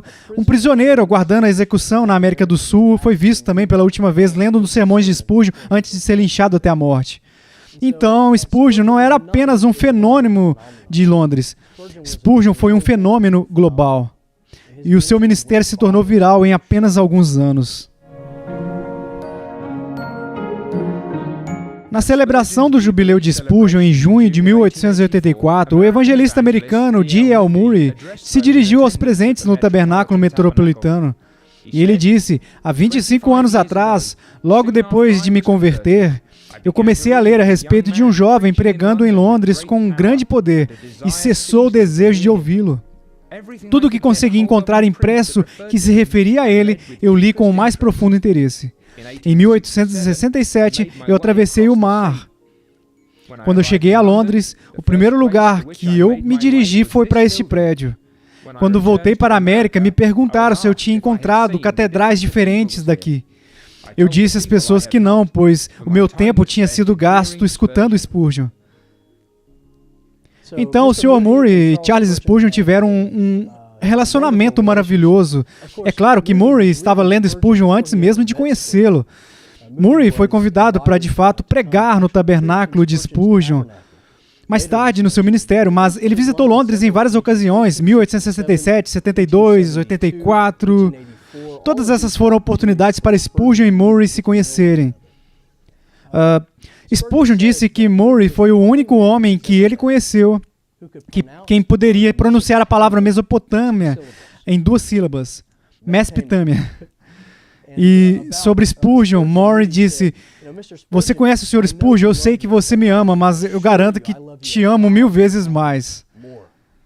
Então, eles tiveram um relacionamento divertido, eles tiveram um relacionamento saudável. Em 1884, no culto de testemunho do jubileu, Spurgeon convidou Murray para dar alguns testemunhos e observações no tabernáculo que ele fez. E Murray citou um poema nativo americano. E ele disse, a primeira linha é assim, ó, continue. A segunda linha é assim, continue. A terceira linha é assim, continue. Então Murray disse, vá em frente, Mr. Spurgeon, vá em frente, querido irmão. Deus te abençoe. Você viverá para sempre. Então, ele basicamente está dizendo, continue, irmão. Deus te abençoe, você nunca morrerá. E é interessante que Murray viu Spurgeon dessa maneira. E você pode até dizer profeticamente, porque, é claro, ele estava falando escatologicamente, no sentido de que Spurgeon nunca morreria, mas ele também estava falando, talvez, com a ideia que as palavras de Spurgeon ganhariam a vida própria. Carl Henry disse uma vez que Spurgeon é o imortal do cristianismo evangélico. O Senhor usou o seu servo Spurgeon para chamar milhares em todo o mundo das trevas para a maravilhosa luz. Spurgeon foi usado para treinar pastores e pregadores para a Igreja de Jesus Cristo em sua própria geração e nas gerações vindouras. E por meio da sua obediência ao comando do Senhor, centenas de milhares de crianças e jovens encontraram esperança e ajuda que não encontrariam em nenhum outro lugar. É o tipo de impacto e influência com que a maioria das pessoas só pode sonhar. E ainda é o impacto e influência que Deus deu a um homem, o seu servo, Charles Haddon Spurgeon. Que graça incrível!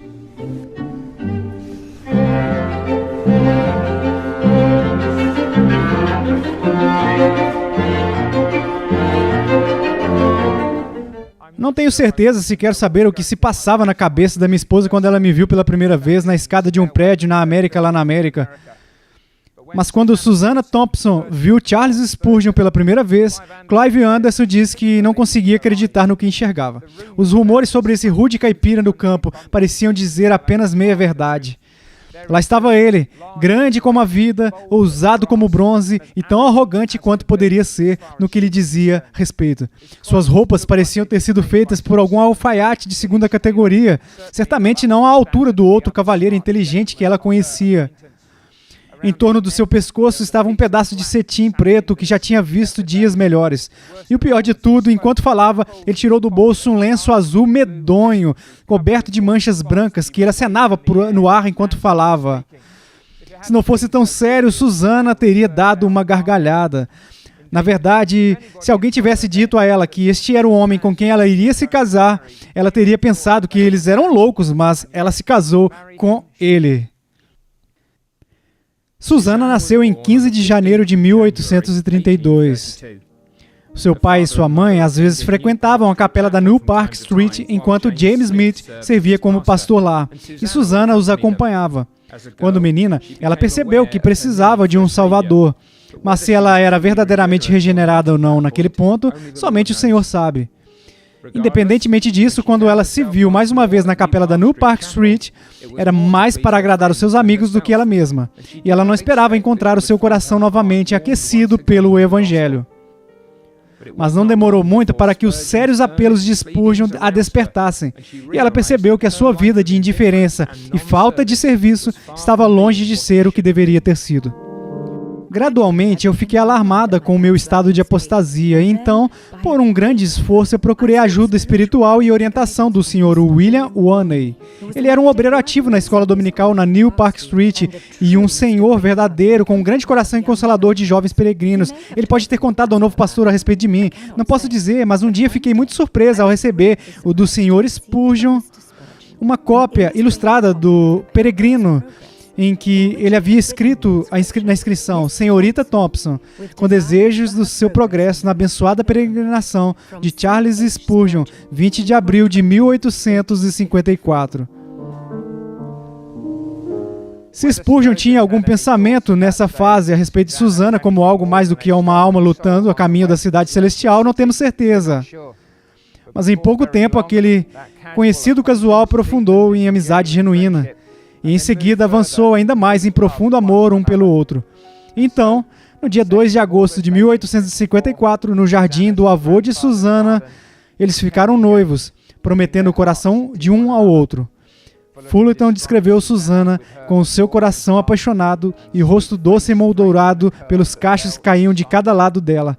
E ele, com os olhos claros, cérebro ágil, colarinho alto, gravata branca e um dente saliente. O namoro deles durou mais de um ano, com Susannah sendo batizada por Charles na New Park Street no dia 1º de fevereiro de 1855.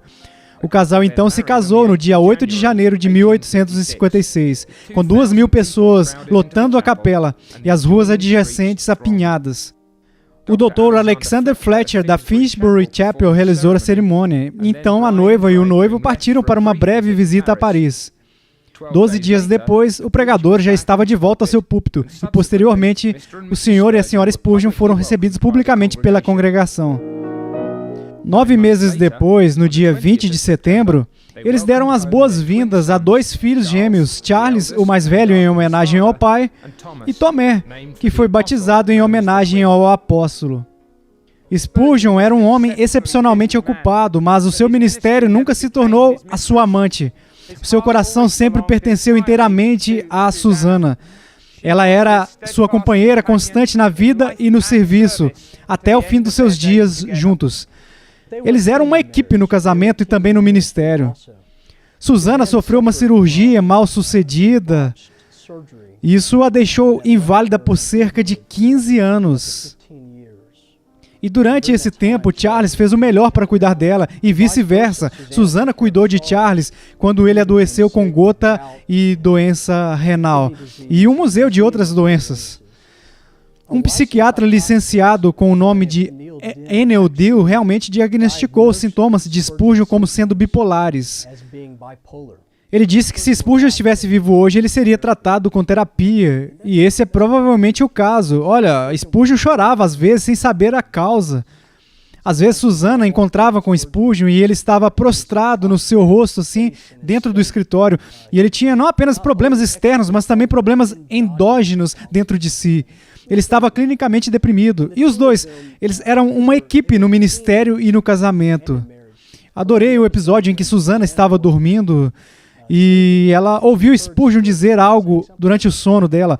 E em vez de colocar um travesseiro sobre a cabeça, ou talvez colocar um travesseiro na cabeça dele, ela decidiu pegar uma caneta e um papel e tomar nota do que ele estava dizendo. Era sábado à noite. Spurgeon não havia preparado um sermão para o dia seguinte. Ele geralmente ficava no sábado à noite. Então, na manhã seguinte, Spurgeon acordou e Susana entrega a ele uma cópia das anotações que ela havia feito à noite. Acontece que este era o sermão que Spurgeon ia pregar, e ele pregou aquela mesma mensagem no púlpito naquele dia. Então, eles eram elogios um ao outro. Em 1875, Charles Spurgeon publicou suas famosas palestras para os meus alunos. E foi então que Susana deu uma olhada no livro e disse: não seria ótimo se pudéssemos oferecer uma cópia disso a todos os ministros da Inglaterra? E se pudéssemos colocar nas mãos de cada ministro na Inglaterra uma biblioteca teológica que eles não pudessem pagar? Spurgeon disse: vamos fazer isso. Então, de repente, você tem esse novo ministério fundado. Havia 66 ministérios no tabernáculo e este era um deles, o Ministério do Fundo de Livros. Então, 27 anos depois que o Ministério do Fundo de Livros começou, havia 199.315 volumes teológicos que Susana foi capaz de colocar nas mãos de ministros em toda a Inglaterra para aumentar a compreensão deles sobre teologia e também a erudição bíblica deles. Susana e Charles tinham o tipo de amor que todos nós devemos aspirar. Foi um amor que os conduziu em tempos de provações, doenças e tragédias. Era um amor que estava enraizado, não apenas no prazer um do outro, mas fundamentalmente na união deles com o Senhor Jesus Cristo. Como a própria Susana diria, como está registrado na autobiografia de Charles, o amor deles era um amor que nunca iria desaparecer. Ah, meu marido, os benditos laços terrenos que recebemos com tanto entusiasmo estão dissolvidos agora. E a morte te escondeu dos meus olhos mortais. Mas nem mesmo a morte pode separar você de mim, ou cortar o amor que unia os nossos corações tão intimamente. Eu sinto isso vivendo e crescendo ainda, e acredito que encontraremos um desenvolvimento espiritual pleno somente quando nos encontrarmos na terra da glória e adorarmos juntos diante do trono.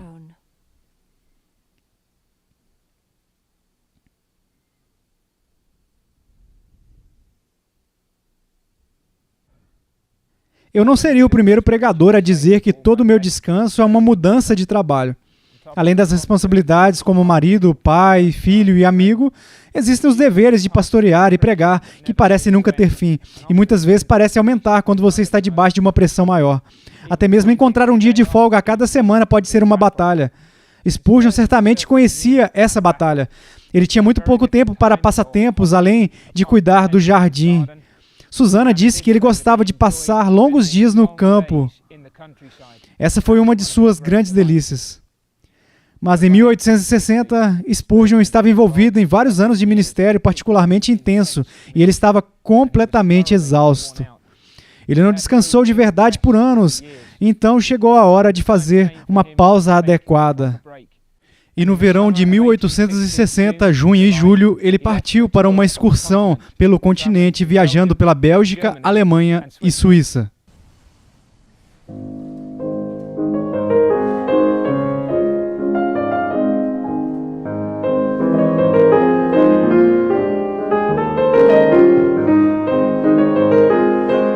Todo o passeio trouxe muita alegria para Spurgeon, mas o grande deleite foi Genebra. Durante os seus últimos anos, Genebra foi o coração da Reforma, a casa do teólogo francês João Calvino. Spurgeon, ele próprio, um calvinista comprometido, ficou maravilhado. Entre todos aqueles que nasceram de mulher, não surgiu um maior do que João Calvino. Nenhuma idade antes dele produziu algo igual e nenhuma época depois viu o seu rival. Em teologia, ele está sozinho, brilhando como uma estrela fixa brilhante, enquanto outros líderes e mestres só podem circular em torno dele a uma grande distância.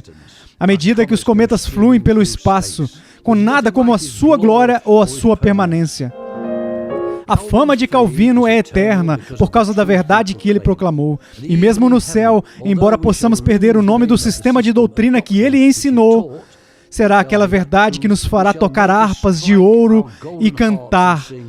Aquele que nos amou e nos lavou dos nossos pecados em seu próprio sangue e nos fez reis e sacerdotes para Deus e o seu Pai. A ele seja a glória e o domínio para todo sempre. Pois a essência do calvinismo é que nascemos de novo, não de sangue, nem de vontade da carne, nem da vontade do homem, mas de Deus. Eu preguei na Catedral de Genebra e eu achei uma grande honra ser autorizado a ocupar o púlpito de João Calvino. Eu não acho que metade das pessoas me entenderam, mas eles ficaram muito felizes em ver e se unirem de coração à adoração, no qual eles não poderiam se juntar ao entendimento. Depois do culto religioso na catedral, foi combinado que eu encontraria os ministros. Passamos uma noite muito agradável juntos, falando sobre o nosso Senhor e do andamento da sua obra na Inglaterra e no continente. E quando eles me disseram adeus, cada um daqueles ministros, 150 ou talvez 200 deles, beijaram-me nas duas faces. Foi um prazer peculiar para mim ter a oportunidade de visitar o grande centro do protestantismo fervoroso e encontrar tantos homens piedosos e fiéis que ajudaram a manter a lâmpada da verdade brilhando intensamente. Até o dia da minha morte, lembrarei daqueles servos de Jesus Cristo que me cumprimentaram em nome do meu mestre e me amaram por causa do meu mestre. Hospitalidade sem limites, amor puro e comunhão imperturbável. Uma caneta preciosa com a qual os irmãos em Genebra escreveram seus nomes no meu coração. Afinal, saímos de Genebra e fomos para Chamonix. Então chegamos finalmente no que seria o grande prazer da nossa jornada, a passagem do Simplon. Eu não posso reproduzir para vocês os pensamentos que então passaram pela minha mente. Eu não consigo descrever as tempestades que vimos abaixo de nós quando estávamos no topo da colina. Eu não posso falar para vocês sobre os gafanhotos que vieram nas nuvens e devoraram tudo diante deles. O tempo me faltaria para falar de todas as maravilhas de Deus que vimos na natureza e na providência. Se você não pode viajar, se lembre que o nosso Senhor Jesus Cristo é mais glorioso do que tudo o que você poderia ver. Tenha uma visão de Cristo e você terá visto mais do que as montanhas, as cascatas e os vales e os mares podem mostrar a você. Trovões podem trazer o seu tumulto mais sublime e relâmpagos como sua glória terrível. A terra pode dar sua beleza e as estrelas o seu brilho. Mas todos estes juntos nunca poderiam rivalizar com ele, de quem o Dr. Watts tão bem cantou. Agora ao Senhor uma nobre canção. Desperte a minha alma, desperte a minha língua. Hosana ao nome eterno e todo o seu amor sem limites proclama. Veja onde brilha na face de Jesus a imagem mais brilhante da sua graça. Deus, na pessoa do seu Filho, superou todas as suas obras mais poderosas. A terra espaçosa e o dilúvio que se espalha proclama o Deus sábio e poderoso. E tuas ricas glórias de longe cintilam em cada estrela rolante. Mas em sua aparência uma glória permanece, o mais nobre trabalho de tuas mãos. O brilho agradável dos seus olhos ilumina as maravilhas dos céus. Graça é um tema doce e encantador. Meus pensamentos se alegram com o nome de Jesus. Ó anjos, habitem no som. Céus, reflitam isso para o chão.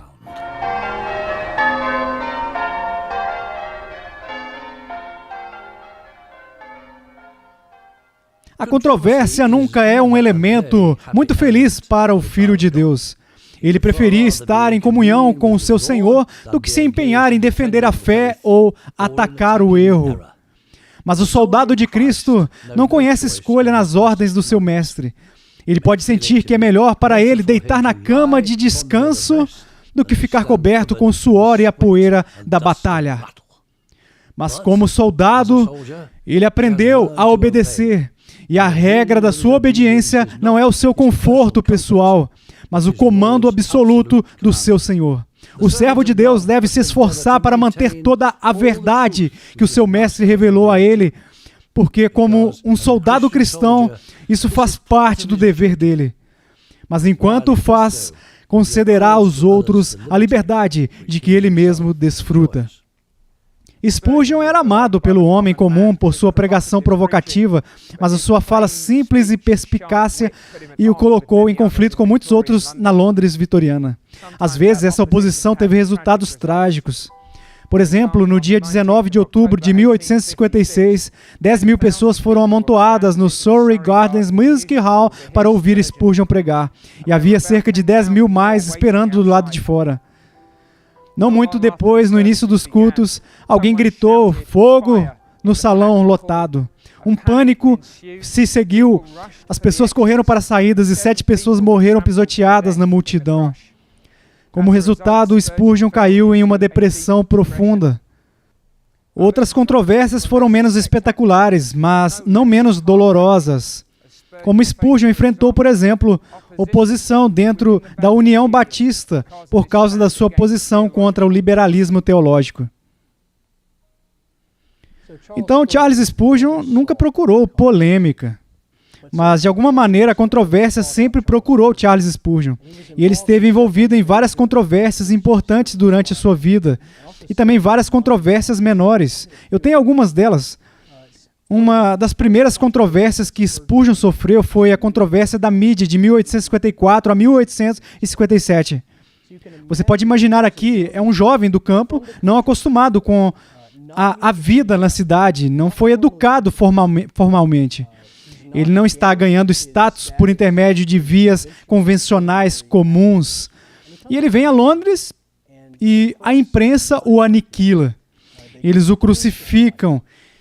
Eles o acusam de ser vulgar, eles o acusam de blasfêmia, de que o acusam...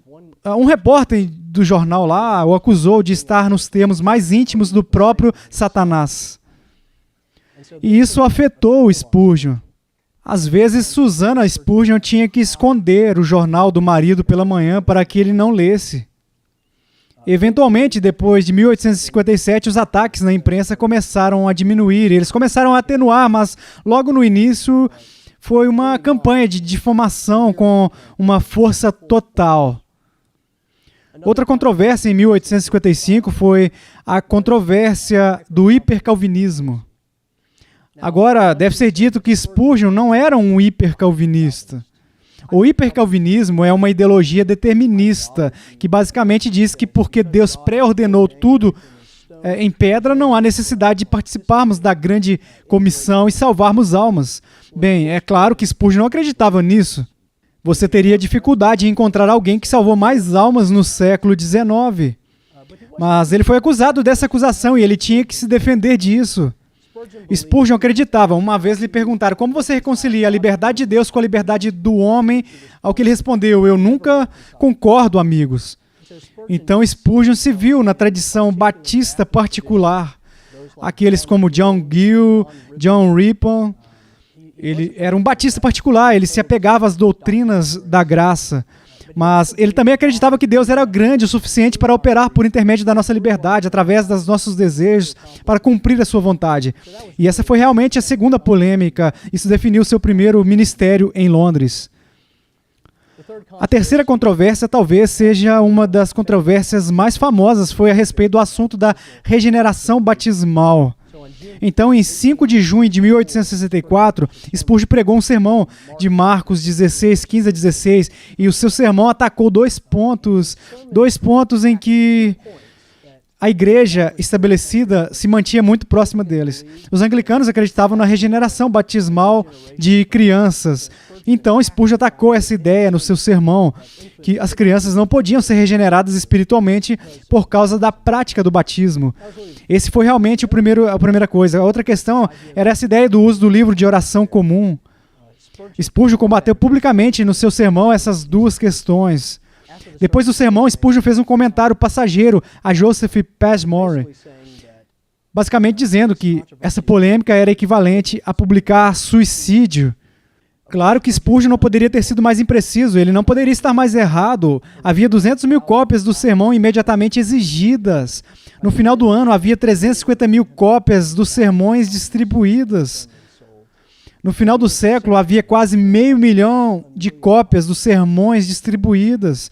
Então, realmente, esse sermão colocou Spurgeon no radar da Inglaterra, de costa a costa, e o tornou popular em áreas que ele pode não ter ficado sem a controvérsia. Claro que lhe custou muito caro. Te custou a amizade com o conde de Shaftesbury, custou-lhe sua reputação entre os anglicanos e ele saiu da aliança evangélica. Mais tarde, ele se juntou a isso. Mas a polêmica sempre colocou Spurgeon em uma postura de batalha.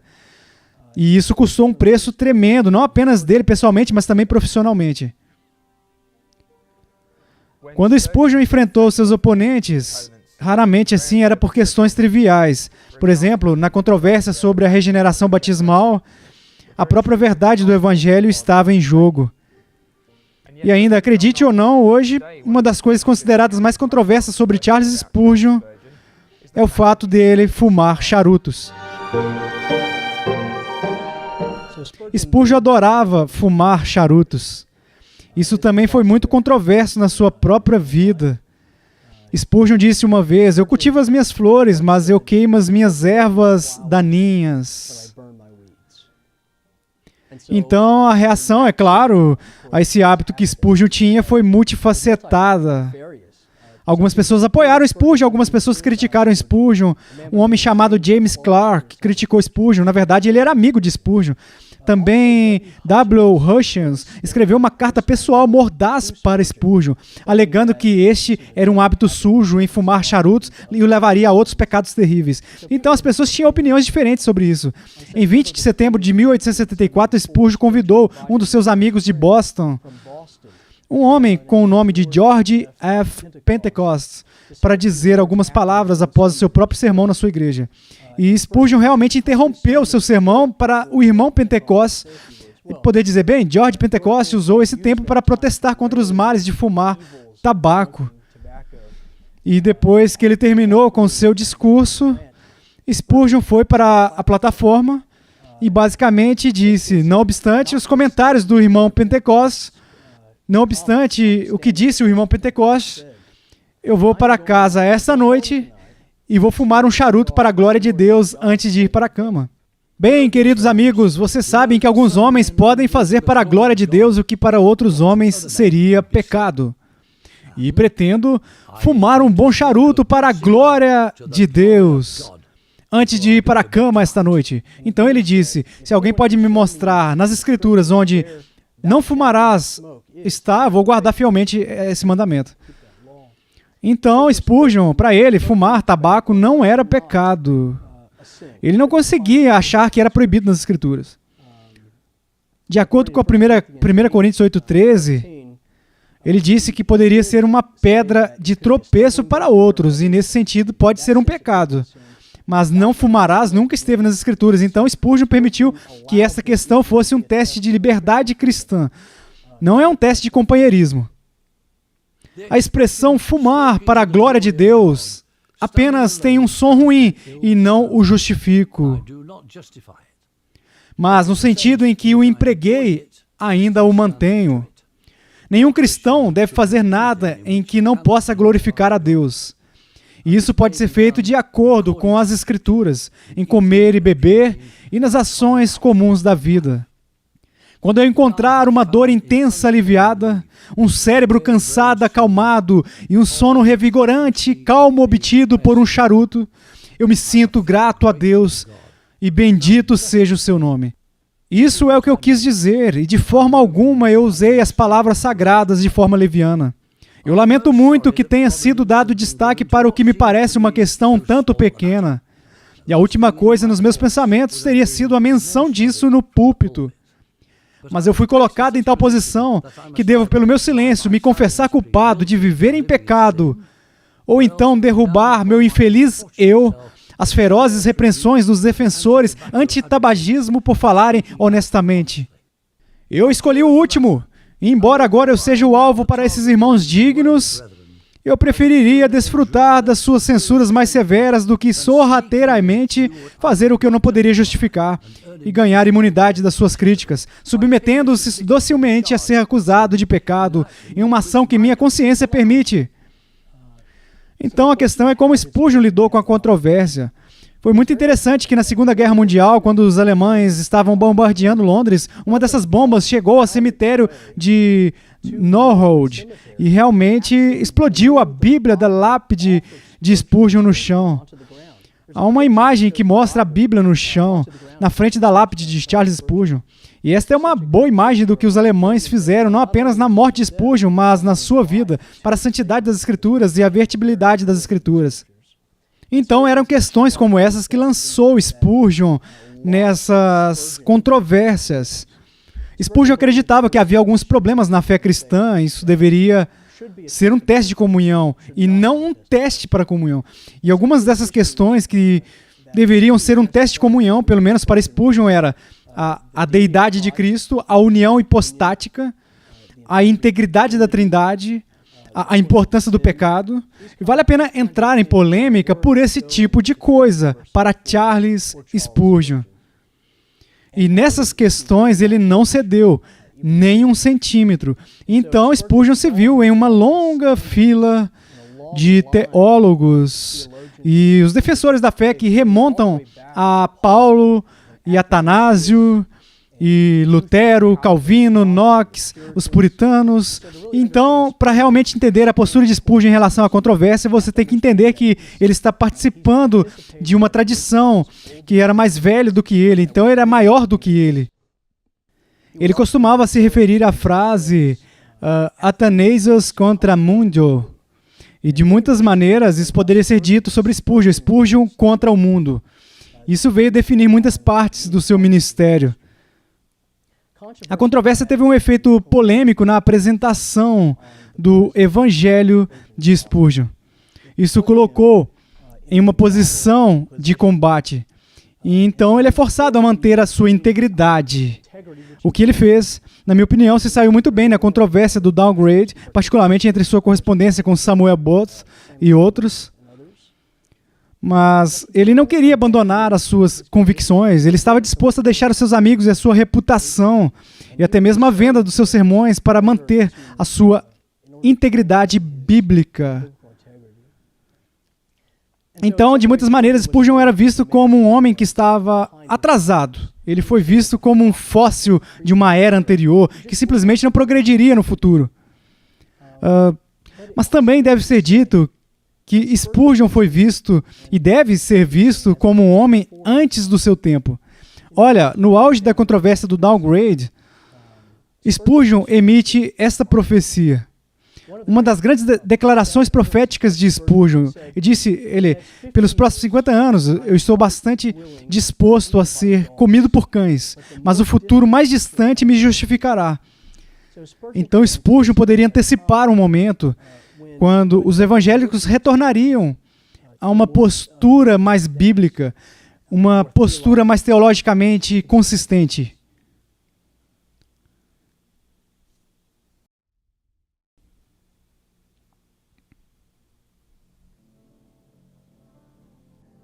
Chegou a hora de os cristãos se mexerem.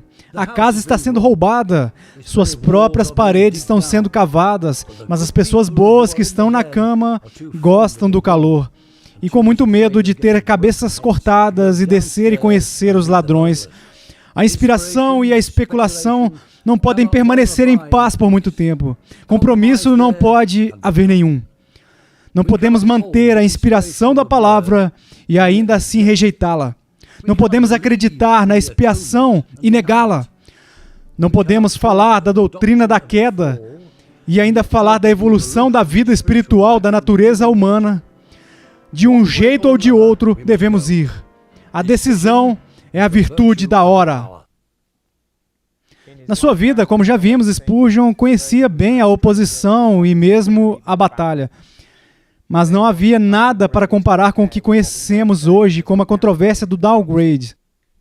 Em meio a esse combate contra o liberalismo teológico, Spurgeon disse adeus a um dos seus alunos e disse que não veria o rosto dele novamente porque essa luta o estava matando.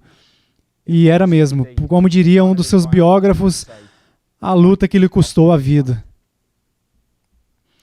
A controvérsia do downgrade estourou como um vulcão em 1887 e veio assim meio que do nada e se moveu e avançou em um ritmo um tanto rápido. Da época em que Spurgeon escreveu o seu artigo de acusação em agosto de 1887, a espada e a espátula de outubro de 87, quando ele já havia renunciado e se retirado da União Batista. Na verdade, dois fatores levaram a isso, na opinião de Spurgeon. O primeiro foi a metodologia de alta crítica vinda da Alemanha que minou as escrituras em geral e então o darwinismo que agora estava em ascensão questionando a criação. Provenientes desses dois tributários primários era uma série de questões minando a expiação, minando uma convicção geral sobre a crença e inspiração das escrituras. E para Spurgeon, o primeiro foi uma necessidade mais percebida, uma preocupação percebida. E ele escreveu em A Espada e a Espátula, documentando e revelando isso, e foi recebido com um furor de indignação. Gente questionando sua integridade, dizendo que ele deveria apresentar evidências, o que levou a outra controvérsia com o Sr. Booth, onde Spurgeon enviou a documentação de Booth com nomes e preocupações, e Booth nunca disponibilizou isso. Levou ao cisma com seu próprio irmão James. Criou uma grande fissura com aqueles que estudaram na faculdade de Spurgeon e catapultou o próprio Spurgeon para uma grande depressão. Tanto é verdade que Susana percebeu que isso o levou ao seu túmulo de forma prematura. Espero ser fortalecido para a dura tarefa que me espera, mas tento nem pensar nisso, mas apenas me abandonar a um banho de descanso. Acredito que este seja o caminho mais sábio e ainda assim eu continuo desejando fazer algo de bom ou dando algum fruto para o Senhor. Ocorrem pequenas ocasiões para isso e estou ansioso para usá-las corretamente. Agora vou precisar de sabedoria. O Senhor vai me preparar para tudo o que vai acontecer. Não acho que Spurgeon poderia ter evitado a controvérsia do downgrade. As questões deveriam ser pronunciadas. Eles pensavam que as preocupações teológicas eram muito urgentes. Acho que realmente a questão é que a história nos implora para perguntar Spurgeon deveria ter renunciado tão abruptamente? Ele poderia ter afetado o sindicato positivamente se ele tivesse ficado nele e procurado agitar por dentro? Ou foi o sindicato mais bem servido e a igreja servida de forma melhor para ele se afastar e agitar externamente? Essa não foi uma separação secundária. Às vezes, as pessoas relembram as controvérsias do downgrade e usam ela como um ponto de referência para outros graus de separação. Eram problemas urgentes, eram problemas de primeiro nível. E o sindicato não tinha nenhuma declaração doutrinária que foi acordada por todos os constituintes. Não porque eles não se importassem com a doutrina, mas porque a doutrina era basicamente pressuposta. Eles estavam pressupondo as convicções evangélicas. Então não vejo como a controvérsia poderia ter sido evitada, pelo menos não por meio do manuseio de Spurgeon. Posso não ter uma aversão tão intensa à nova teologia se eu não tivesse visto tanto dos seus efeitos malignos. Eu poderia te falar de um pregador de incredulidade a quem vi em minha própria sacristia, totalmente destruído, quase ao desespero, e não tendo descanso para a planta dos pés, até que ele voltou a confiar simplesmente no sacrifício expiatório. Se ele tivesse falado com vocês, diria: pegai-vos aos vossos irmãos de fé. Se você jogar fora o seu escudo, você se abrirá para perigos iminentes e incontáveis feridas, pois nada pode protegê-lo, exceto o escudo da fé. A Bíblia nos diz que, tanto quanto depende de nós, devemos viver em paz com todos os homens. Isso é especialmente verdadeiro na Igreja de Jesus Cristo, onde devemos ser conhecidos pelo nosso amor uns pelos outros. E ainda, por mais desagradável que seja, há momentos em que nós precisamos dividir por causa do Evangelho para a honra e glória de Deus em Cristo. Spurgeon continua sendo para nós um excelente exemplo de coragem e clareza. Ele mesmo disse que estava disposto a ser comido por cães da sua própria geração, mas que dias mais distantes o justificariam. E esse é o tipo de exemplo de que ainda precisamos, de um homem que está preparado para trilhar o caminho da fidelidade, mesmo quando essa for uma estrada solitária.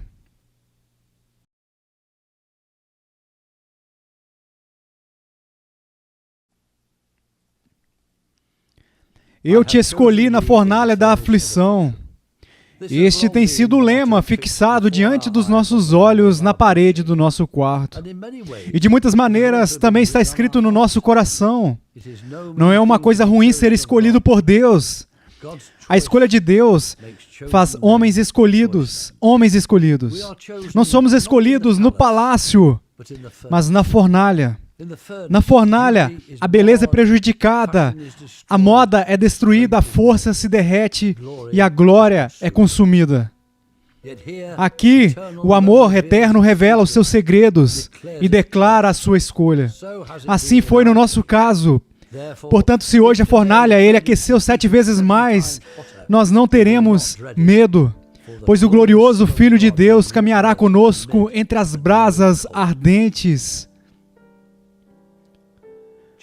Charles Spurgeon era um leão no púlpito. Disto não pode haver dúvida.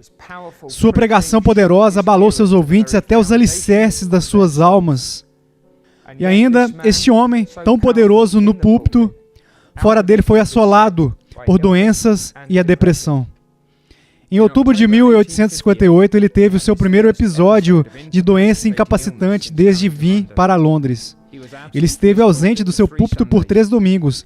Quando ele voltou, ele pregou 1 Pedro, capítulo 1, versículo 6. Eu estava deitado no meu sofá e o meu espírito estava tão abatido que eu poderia chorar a cada hora como uma criança.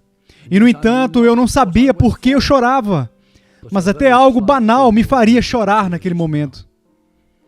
E um amigo gentil estava me dizendo de uma pobre alma vivendo aqui perto, que estava sofrendo com muita dor e, no entanto, estava cheia de alegria e regozijo. Eu estava tão angustiado por ouvir aquela história. Eu me senti tão envergonhado de mim mesmo que eu não sabia o que fazer, querendo saber por que eu deveria estar em um estado como este, enquanto esta pobre mulher, que tinha um câncer terrível, estava na mais terrível agonia. No entanto, poderia se alegrar com uma alegria inefável e cheia de glória. E em um momento, esse texto brilhou na minha mente com o seu verdadeiro significado. Eu tenho certeza de que é o seu verdadeiro significado, que existe uma necessidade absoluta de ser, que às vezes o cristão não deveria desfrutar de sofrimentos com um coração galante e alegre. Há necessidades que às vezes o espírito deve afundar dentro de si e que ele deveria se tornar até mesmo como uma criança ferida debaixo da mão de Deus. Houve momentos em que a sua depressão era tão grave que Spurgeon sentiu que não poderia mais continuar a pregar. Ele estava terrivelmente inseguro da sua vocação para o ministério e até mesmo do seu relacionamento com Jesus Cristo. Mas como Martin Lloyd-Jones compartilhou na sua série de palestras sobre a pregação e pregadores, Deus não deixaria ir o príncipe dos pregadores. Então há outra história muito boa, eu acho. Digo isso para o conforto de um homem necessitado, um homem em desespero ou um pregador leigo em particular. É outra história sobre Spurgeon, que teve acessos de depressão, ele sofria de gota e isso sempre vem acompanhado de um elemento de depressão. E ele estava debaixo das nuvens e sentiu que não poderia pregar e de fato que ele não estava assim apto para pregar. E ele se recusou a pregar no domingo seguinte e foi para o campo, para sua antiga casa em Essex. E no domingo de manhã ele entrou na parte de trás da pequena capela onde ele foi criado. E havia um pregador leigo pregando naquela manhã. E o pobre pregador leigo começou a pregar um dos sermões do Senhor Spurgeon. Assim que o homem terminou, Spurgeon correu até ele, com lágrimas escorrendo pelo rosto, agradecendo-lhe profundamente. E o pobre homem disse: Senhor Spurgeon, eu não sei como enfrentá-lo, eu acabei de pregar um dos seus sermões. E ele disse: não me importa de quem seja o sermão, disse ele. Sua pregação esta manhã me convenceu de que sou um filho de Deus. Que sou salvo pela graça, que foi chamado para o ministério e estou pronto para voltar a pregar novamente. A depressão de Spurgeon era resultado das suas muitas doenças, talvez por causa do impacto psicológico que elas cobraram, mas no caso da sua gota também pode ter sido fisiológica. Ele continuaria descrevendo a sua depressão ou desânimo com sua pior característica. Ele afirmou que o desânimo não é uma virtude. Eu acredito que é um vício. Estou profundamente envergonhado de mim mesmo por ter caído nisso, mas tenho certeza de que não há remédio para isso como uma fé santa em Deus. No entanto, a sua depressão permitiria que ele ministrasse de forma mais eficaz, como ele próprio reconheceria. Eu iria às profundezas 100 vezes para animar um espírito abatido. É bom para mim ter sido afligido para que eu saiba como falar uma palavra na hora certa para alguém que está cansado. Durante seus últimos anos de ministério, a gota e as crises de depressão de Spurgeon frequentemente o incapacitavam, resultando na sua ausência frequente do púlpito. No entanto, mesmo nesses momentos, Spurgeon experimentou períodos de extraordinária produtividade. Finalmente, após 38 anos de ministério, Spurgeon deixou o cargo de pastor do Tabernáculo Metropolitano no dia 7 de junho de 1891. À medida que sua doença progredia, ele se aposentou em Menton, na França. Nos primeiros anos, Spurgeon costumava visitar aqui para descanso e recuperação, particularmente durante os períodos de depressão. Mesmo quando convaleceu, ele descobriu que era um campo fértil para um ministério frutífero. Era ali que ele passaria seus últimos meses no corpo. Mesmo naquela época, o seu coração ainda estava com a sua congregação. No dia 9 de agosto, uma carta escrita pelo próprio Spurgeon foi lida ao povo. O nome do Senhor seja louvado pela primeira doação, então ouça as orações amorosas do seu povo. Por intermédio dessas orações, a minha vida é prolongada. Sinto-me muito humilde e muito grato. Tenho sido objeto de um amor tão grande, de uma explosão de oração tão maravilhosa. Não tenho força para falar mais. Que o nome do Senhor seja glorificado atenciosamente.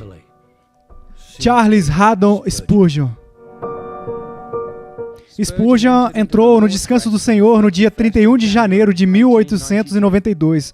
Sua esposa Susana enviou uma mensagem simples, mas reconfortante para o seu filho Tom. Pai no céu, mãe conformada. Na edição memorial da revista Espada e Espátula, após a morte de Spurgeon, eles descreveram seu funeral dessa maneira. Enquanto nos reuníamos em torno de um túmulo, um pequeno pedaço de céu azul apareceu logo acima das nossas cabeças, como se nos lembrasse da terra gloriosa acima. Enquanto o Sr. Brown estava falando, uma pomba voou na direção do tabernáculo, em direção à tumba. E, rodando em seu voo sobre a multidão, quase pareceu fazer uma pausa. Nos dias antigos, teria sido um augúrio. Para nós, falava apenas paz.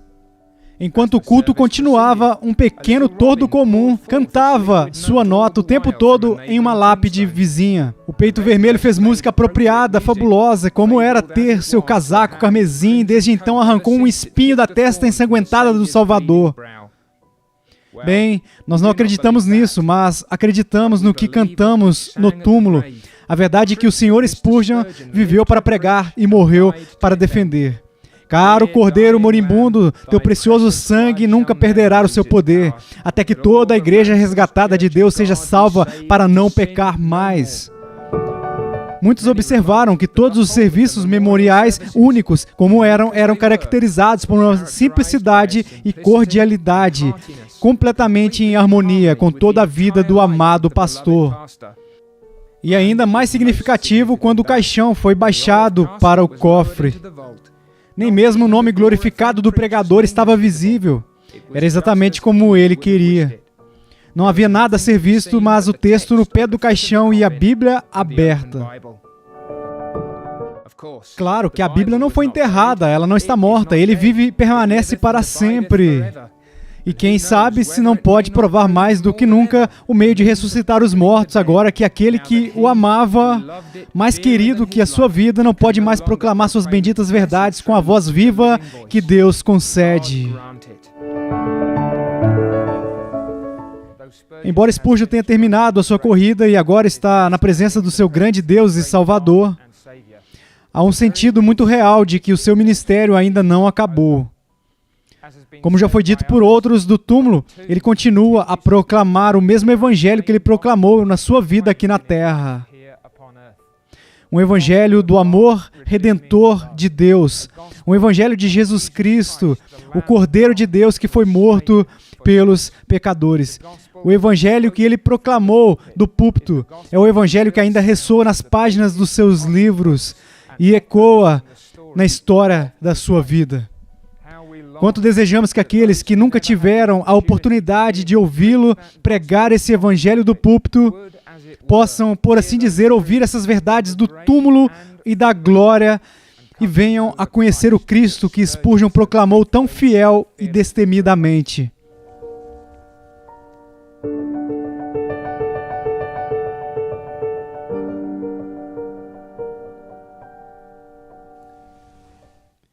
Como cristão, como marido e pai e como pastor, não é errado perguntar que tipo de legado eu vou deixar, que personagem eu vou deixar para trás, que efeito eu terei na minha esposa e nos meus filhos, e os santos a quem tenho ministrado e as outras pessoas a quem preguei. Precisamos fazer essas perguntas também a respeito de Charles Spurgeon. Como homem que marca, ele deixou o mundo ao seu redor. Como marido e pai, o que ele passou para aqueles que o seguiram e o que dizer da igreja onde ele tão fielmente ministrou. Qual é o legado de Spurgeon? Um ano após a morte de Spurgeon, filho de Charles, Thomas sucedeu seu pai como pastor do tabernáculo metropolitano, onde ele próprio serviu fielmente por 15 anos e foi sucedido por vários ministros piedosos até hoje em dia. O outro filho, Charles, também era um pregador e ele foi fiel, por sua vez, ministrando o evangelho onde quer que o Senhor o enviasse. Então, quando se trata do legado de Spurgeon, uma coisa que sempre me impressionou é essa tensão bifurcada em Spurgeon desde o início do seu ministério entre fazer e ser. A maioria das pessoas está familiarizada com a história da conversão de Spurgeon em Colchester. Spurgeon está tentando ir à igreja, ele está envolvido em uma tempestade de neve, ele perde seu caminho, ele tropeça em uma igreja metodista primitiva na rua e foi lá que até o pastor desta igreja metodista primitiva foi invadida pela neve, então um sapateiro ou alfaiate ou o que quer que fosse leva ao púlpito completamente sem educação e com o melhor da sua capacidade, ele prega Isaías 45, 22, olhai para mim e sede salvos todos vós, confins da terra. Spurgeon mais tarde relata que parecia como se ele pudesse ter desviado os olhos. Então, esta ênfase em Spurgeon em fazer, olhar, seguiu ele durante todo o seu ministério, mesmo depois da sua experiência de conversão. Ele se dedicou às atividades ministeriais, ele começou a distribuir folhetos, ele tinha que fazer alguma coisa para Cristo. Ele diria mais tarde, quando nossas vidas estiverem para ser finalmente escritas, que Deus conceda que eles registrem não apenas as nossas palavras, mas também as nossas palavras e as nossas ações. Então Spurgeon fez muito, ele era um presidente da faculdade, ele era um pastor, ele era um abolicionista, ele era um defensor social, ele era um autor. E então, assim, Spurgeon fez muito na sua vida, mas o que é menos conhecido é onde Spurgeon ele foi à igreja naquela noite, e particularmente assim, o que ele ouviu no dia 6 de janeiro de 1850, naquela noite. Naquela noite, ele foi à igreja batista em Eld Lane e ouviu Robert Langford pregar um sermão sobre Efésios 1:6, sobre como Deus nos fez aceitos no amado. Então, é essa ideia de estar em Deus, não apenas fazer para Deus, mas estar em Deus. E essa tensão é muito interessante de acompanhar, essa tensão na vida de Spurgeon entre fazer e ser. O ministério de Spurgeon oscila entre Isaías e Efésios. E de muitas maneiras, esse é um legado que ele deixou para a igreja. Ele não apenas nos desafia a fazer algo por Jesus Cristo, mas ele também nos dá a garantia de que Jesus Cristo fez algo por nós. Então, esse é um grande legado que ele deixou para a igreja e um grande desafio para nós. Outro legado que deixou é a ideia de vocação. Na Reforma, as duas doutrinas populares eram a justificação, a ideia de ser corrigido com Deus por intermédio de Cristo, santificação, conceito no qual somos feitos, transformados santos, por intermédio da obra de convicção do Espírito Santo nas nossas vidas. Spurgeon recuperou a terceira e esquecida doutrina da Reforma. Essa é a doutrina da vocatio, vocação, a ideia de que Deus chama cada um de nós, não apenas pregadores, não apenas evangelistas, não apenas missionários, mas operários da fábrica e aqueles que estão trabalhando no comércio e no cinema. Ele chama cada um de nós para sermos ministros. E esta é uma maneira que Spurgeon apelou para a classe trabalhadora comum em Londres e realmente os equipou para levar o evangelho nos seus próprios caminhos de ministério. O legado de Spurgeon é inquestionavelmente multifacetado, multidimensional, mas acho que você tem que entender que tudo flui do seu púlpito. Antes de ser escritor, antes de fundar um orfanato, antes de fundar uma faculdade, embora fosse um apologista da fé, tudo o que fluiu do seu ministério de púlpito, o homem em seu DNA, no seu coração, era um pregador do evangelho. Portanto, o seu legado, antes de mais nada, é um legado de púlpito. Mesmo a proliferação dos seus ministérios de publicação, os sermões, os livros e as cartas, muito disso flui diretamente do seu púlpito. Então, eu acho que o legado de Spurgeon é simplesmente esse. Eu acredito que Charles Spurgeon e George Whitefield, a quem Spurgeon admirava muito, se referia como chefe dos pregadores. Eu acredito que esses dois homens são os maiores pregadores da língua inglesa, sem dúvida. Uma resposta para a pergunta: por que nós deveríamos ler Spurgeon hoje em dia? É que Spurgeon ainda tem algo a dizer para nós. Spurgeon ainda tem algo a dizer sobre como Deus ele pega pessoas que não são nada e transforma elas em alguém e faz que a sua glória seja conhecida por todas as extremidades da terra. Então, nós precisamos ler Spurgeon porque as lutas dele são as nossas lutas. As orações de Spurgeon são as nossas orações. O Cristo de Spurgeon é o nosso Cristo. Ele disse uma vez que não se considerava uma montanha, como Martinho Lutero, Calvino ou John Knox. Ele se considerava uma pedra lisa no vale, para que peregrinos cansados pudessem ir até ele e encontrar descanso para suas almas. Há um romance em Spurgeon, e é mais do que os seus contatos na Inglaterra vitoriana, é mais do que o seu brilho, é mais do que a sua imaginação que tornou os seus sermões e os seus escritos tão coloridos. Eu acho que há uma paixão no coração do homem que é absolutamente cativante. É como se ele nunca tivesse vivido um dia chato na vida dele. Todos os dias eram marcados pelas aventuras do Evangelho, marcados pelo rigor do trabalho ministerial. Havia uma intrepidez na sua vida que deveria inspirar a todos nós, porque olhamos para trás como ministros e leigos, olhamos para Charles Spurgeon, porque é melhor olharmos para trás, porque aprendemos lições de como defender o Evangelho, de pregar com ousadia, de permanecer firme nas convicções evangélicas e por dar nossas vidas pela causa de Cristo. Quando eu olho para o ministério de um John MacArthur, ou um John Piper, ou um Adrian Rogers, ou um W.A. Criswell, pessoas diferentes em todo o espectro da vida batista, você olha para esses homens que ministraram nos séculos 20 e 21 e é impossível conceituar realmente os seus ministérios agora sem o ministério de Charles Spurgeon. Você enxerga suas impressões digitais, a influência dele sobre muitas das figuras da fé do século 21. Esse é um legado que vale a pena deixar. Uma coisa é pregar o Evangelho a milhares, até dezenas de milhares de pessoas regularmente. Uma coisa é escrever livros que são lidos por milhares, até milhões, em vários momentos e lugares, para grande deleite e lucro. Essas coisas são testemunhos maravilhosos da graça de Deus, mas Spurgeon é ainda mais do que isso. Ele não é uma coisa em público e outra em privado. Ele é o mesmo homem na sua própria casa e no púlpito diante das multidões.